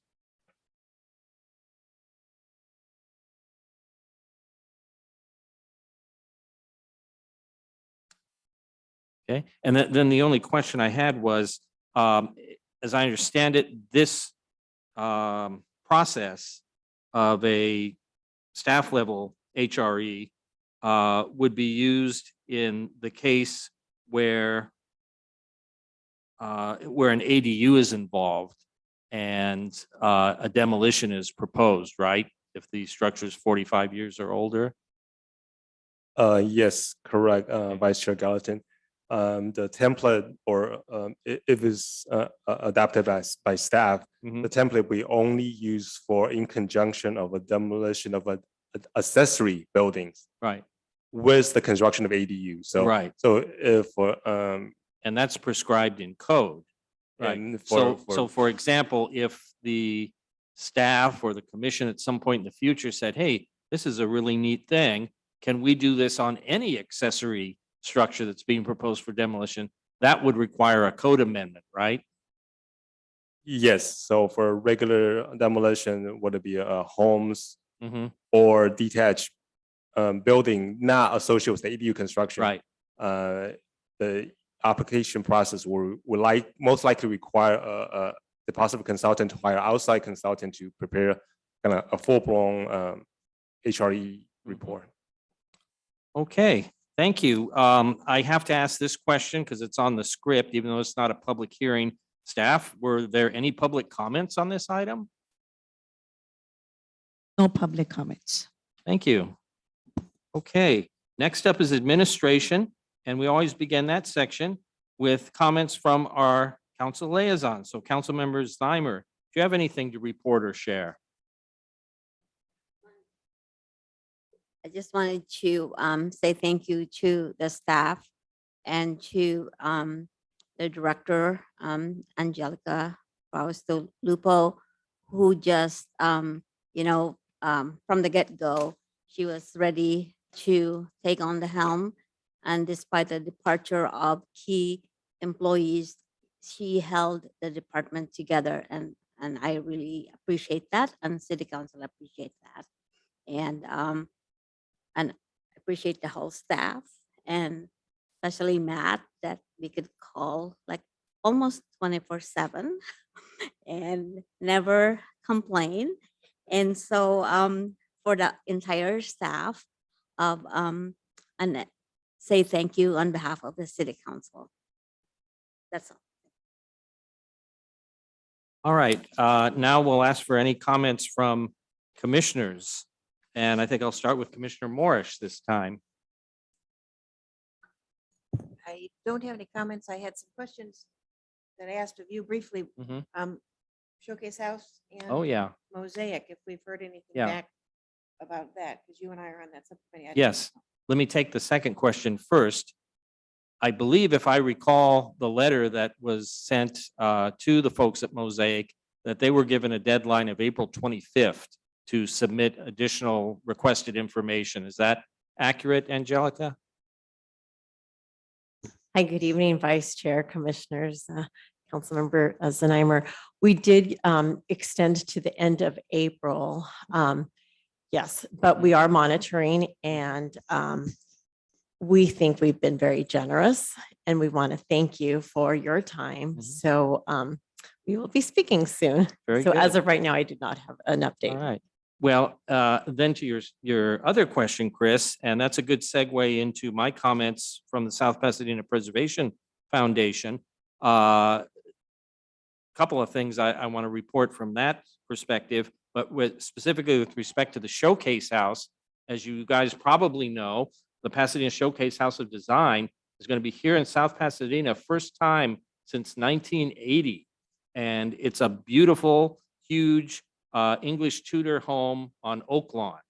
And I was contacted by the folks at the Showcase House about 2 weeks ago as part of an outreach they're doing looking for volunteers. And they contacted me as president of the Preservation Foundation. And they said, hey, is your organization, does it have any people that be interested in volunteering and helping us out? And of course, we do.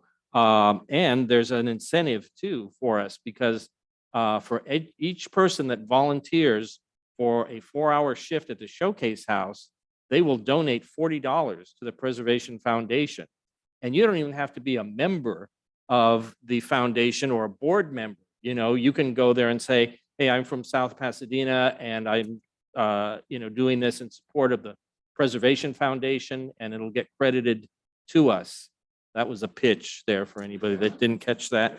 And so we're really looking forward to it. It's a wonderful opportunity to have the Showcase House return to our city. It'll be a great, not only showcase, obviously, for the house itself, but it'll introduce people to the Oak Lawn neighborhood, which is on the National Register, which was designed by Green and Green, and just has an incredible collection of homes by prominent architects like Stimson and others. So the Showcase House opens on the 24th of April and runs through the 22nd. If you are interested in being a volunteer, you can contact me. These guys know how to get hold of me. They have my number and email, and I will add you to the list. And all I ask is that you tell me which shifts you want to work, because there's a number of shifts available, but I think that number gets less and less every day. So I will make sure to provide you with the current list. One of the other questions I have for you is, Mhm. is there any review of their Oh, design, of yes. what they're doing? to Thank that you. house by you or somebody? No, not by me. There were aspects, and perhaps Angelica or Matt can speak to this more directly. There were aspects of what they wanted to do that involved alterations that would be considered minor project under our preservation ordinance, and they were reviewed by Chair Thompson. Yes, hi, thank you. So I actually would like to invite Susanna here to provide a little more information. We were very clear with the showcase, though I'll start with that. We were very clear with the showcase that we were very concerned about what was going to be the alterations that were going to occur with the home because of our historic preservation ordinance. But I'll go ahead and turn it over to Susie to provide a little more information on what was occurred by the chair review. Hi, thank you so much.